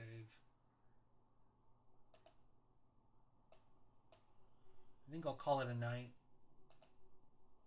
Yeah, Ken. Speaking of drawing, I've done a lot of writing for characters, but not drawing as of late. I mean, I can be kind of the same sometimes where, I just draw a bunch of shit, but I don't write comics. I want to do that more. It's just comics take quite a while to illustrate. I know everyone would probably tell me, oh, what about that Backlash comic you drew? Like, you started a decade ago and, like, never finished. And, yeah, I know. I probably should restart that comic sometime. Yeah. And, I'm not sure if you're interested in reading a big walls of... It can be a little difficult sometimes, getting big walls of text and DMs, but I can go over your messages again, Ken, if you'd like. I should probably do some sort of character Bible for my own characters. Like, I met, I think his name's Ken Pontac, one time, and he shared it was at some adults with autism little panel thing he did, or conference. I don't know, but it's like he had materials from some of the things he worked on. Like, he showed us some of the animation he'd done, showed us clips of songs he'd written. I think he wrote the "You're a Pirate" song, if I remember, and he also worked on the scripts for some of the Sonic games, and he even wrote a few episodes of Arthur. And he showed us some of the character Bibles, like for Arthur and Sonic. I don't know if they're online or something, but for the details on Sonic, it was funny. It's like there's like notes on the character designs. Like for Metal Sonic, it says that the fan in his body is like it's not supposed to shoot lasers. It had notes like, Sonic is always helpful and everything. Eggman may be a villain, but you don't depict him committing actual atrocities. And then for Tails, it's like, he does not use abusive language. And then for the Arthur show Bible, it had notes like, storylines have to be relatable to the kids who watch them. You can't do things like terrorists plotting to destroy the town, or real aliens or ghosts appear. Just some really out there things. I guess for I guess if they're hiring new writers or artists or something, it's like they want to make sure if you've never seen a show like an episode of Arthur before, or never played a Sonic game or whatever, like you can understand what you're working on. And oh geez, I remember like something my dad had. Ugh. Let me go get it. Yeah, like I'm getting another thing for my bookshelf. Here we go. Who's Who in the DC Universe. This is something that belonged to my dad. The Thomas the Tank Engine had a character. Yeah, like a lot of TV shows like have character Bibles, or I remember Star Trek, like some of those Star Trek books I've written mentioned they had a character Bible that had facts about the characters that were never mentioned in the show. Like yeah, you can see that some of the pages are like coming out. Yeah, if I look at the Brotherhood of Dada, like really odd characters that I was not familiar with, but I loved reading this as a kid. Like having profiles and all these really odd characters. Mr. Nobody, Sleepwalk, Frenzy, The Fog, The Quiz. Yeah, for some reason, Mr. Nobody seemed really weird to me as a kid. Like just someone with a nondescript body and a question mark for a head. It's like, how does a person like that work? Oh, Challengers of the Unknown. I think the, what was it? I'm trying to remember. The Teen Titans movie, like, had them cameo at the very end, and I remember people would say that they were basically Jack Kirby's version of the Fantastic Four before he did Fantastic Four. Like, having a team of 4 characters working together. Oh, here we go. Dark Side. This is like something you'd see on a heavy metal album cover. And it tells you, goes into a lot of detail. It'll tell you if the character's a hero or a villain, or if it's technology, or if it's supernatural. Like, Blue Beetle's Bug. This would have been Ted Kord, not what's his name, Dan Garrett, the original Blue Beetle, or Jaime Reyes. It tells you technology. Yeah, this would have been after DC bought all the Charlton Comics characters. Yeah, but I liked reading this as a kid, even though I didn't know who any of these characters are, unless they were covering like someone like Superman or Batman or Sinestro, since I'd recognize him from the Super Friends TV show on Cartoon Network. Yeah. It was like really odd characters that I wasn't familiar with at all. There's the Flash. Yeah. Like I'm thinking, like what if I did something like this with Perry, my sun dog? Like make a mock character page showing him off, and then other side, a fictional character biography or something like that. Captain Boomerang. I only know him because he was in the Suicide Squad. The first movie. I think they killed him off in the second one. The one that James Gunn directed.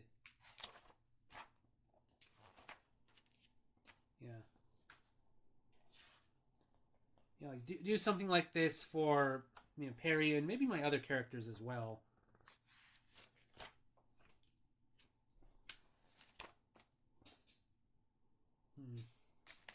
Flipping through, seeing if there's anyone interesting. Like even Alfred Pennyworth gets his own little page. Like he's not a hero at all. He's not a superhero, but just Batman's butler who does stuff in the Batcave. Like he gets his own, just relegated as supporting cast, and there's Darkseid's Planet Apocalypse. So even like locations get their own it's labeled as geography, so even those get their own pages. Somewhere Granny Goodness has her own page. That would have been, now that I think about it, this book would have been my first exposure to certain characters like Darkseid and Deadshot, Gorilla Grodd, that characters that I knew nothing about, but I see them later in movies like Suicide Squad or the recent Superman movie. Yeah, where's trying to look for Granny Goodness. Yeah, Silver Swan. Like you see a character like this, you think, oh, this must be a hero or something, because she looks all pure white and beautiful, but then, surprise, no, she's actually a villain. And we have like a really disturbing picture here where it looks like she's dying on an operating table. I'm just trying to find a...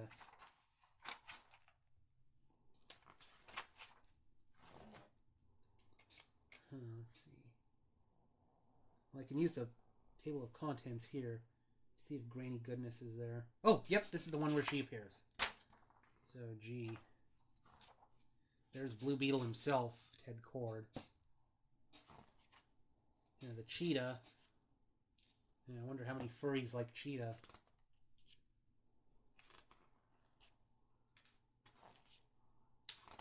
Here we go, Granny Goodness. Yeah, I remember seeing a thread on Twitter talking about, oh, in DC there's this character named Darkseid, and everyone takes him totally seriously. And then we have a new god named Granny Goodness, and this is not a joke. She's really called that name, and everyone calls her Granny. Like, this is unironically. Yeah. Yeah, there we go. Like, they had, I remember, I think I tweeted once, after seeing the Joss Whedon cut of Justice League, saying, maybe they shouldn't have had Steppenwolf as the villain. Maybe they should have had Granny Goodness, be the main villain of that movie, and, have her looking for the mother boxes or something. Yeah, just have this evil-looking grandma bitch going around, beating the shit out of Batman, Ezra Miller, and Superman or something. Yeah, I say Ezra Miller, not the Flash, just because he's crazy. I'm sure people joke that Ezra Miller acts more like Reverse Flash than the Flash. Yeah, Plastic Man. One of the more odd characters. Yeah, so I should probably... I don't know if Dad ever completed this book or anything, because I thought there might be more pages or something. Come on. Yeah, I want to be careful and not, like, tear the pages or anything. I don't want to ruin this. I don't know if this is supposed to be, like, a collector's item or something. And, Dad just left this in the reach of, his young son, and, my kid self just wrecked these pages, not knowing what it was supposed to be. Yeah, so... Okay. Alright. I think I'll call it a night. It's 8:33, not too late, but the stream is getting pretty long. So, I'll just be like, here we go. Thank you everyone for watching. Yeah. Gracias por la visita. Check me out on DeviantArt, Weasel, Shitter, Blue Sky, Instagram, YouTube, Tumblr, some website nobody's heard of called Twitch. Check out my merchandise on Cafe Press, and my FA is for Shinku. Use a different name on there. I'm gonna be going to MouseCon next week. That's in Concord, so I don't know. It's pretty funny that the MouseCon website looks like it was designed in the 90s. And then a few days later, I'll be at PawCon. I'm gonna have an Artist Alley table. I don't know which days yet, but that'll be at the Doubletree in San Jose. That'll be on November 7th, 8th, and 9th. So, come and buy my stuff or commission me or whatever if you're, in the California area. Yeah, PawCon's been going on. This will be its 12th year, I think. And I've been there in 2014 when their first year, 2015, 2016, 2017, 2019. I missed 2018. Then I came back in 2024, and I'm glad to be coming back again in 2025. So I'll try to go to PawCon more regularly now. Yeah, so thank you everyone for watching. See you all later. And now for my pesky Howard Bloom impression for the millionth time. Where is that pesky off switch? I think I found it. Good night, folks.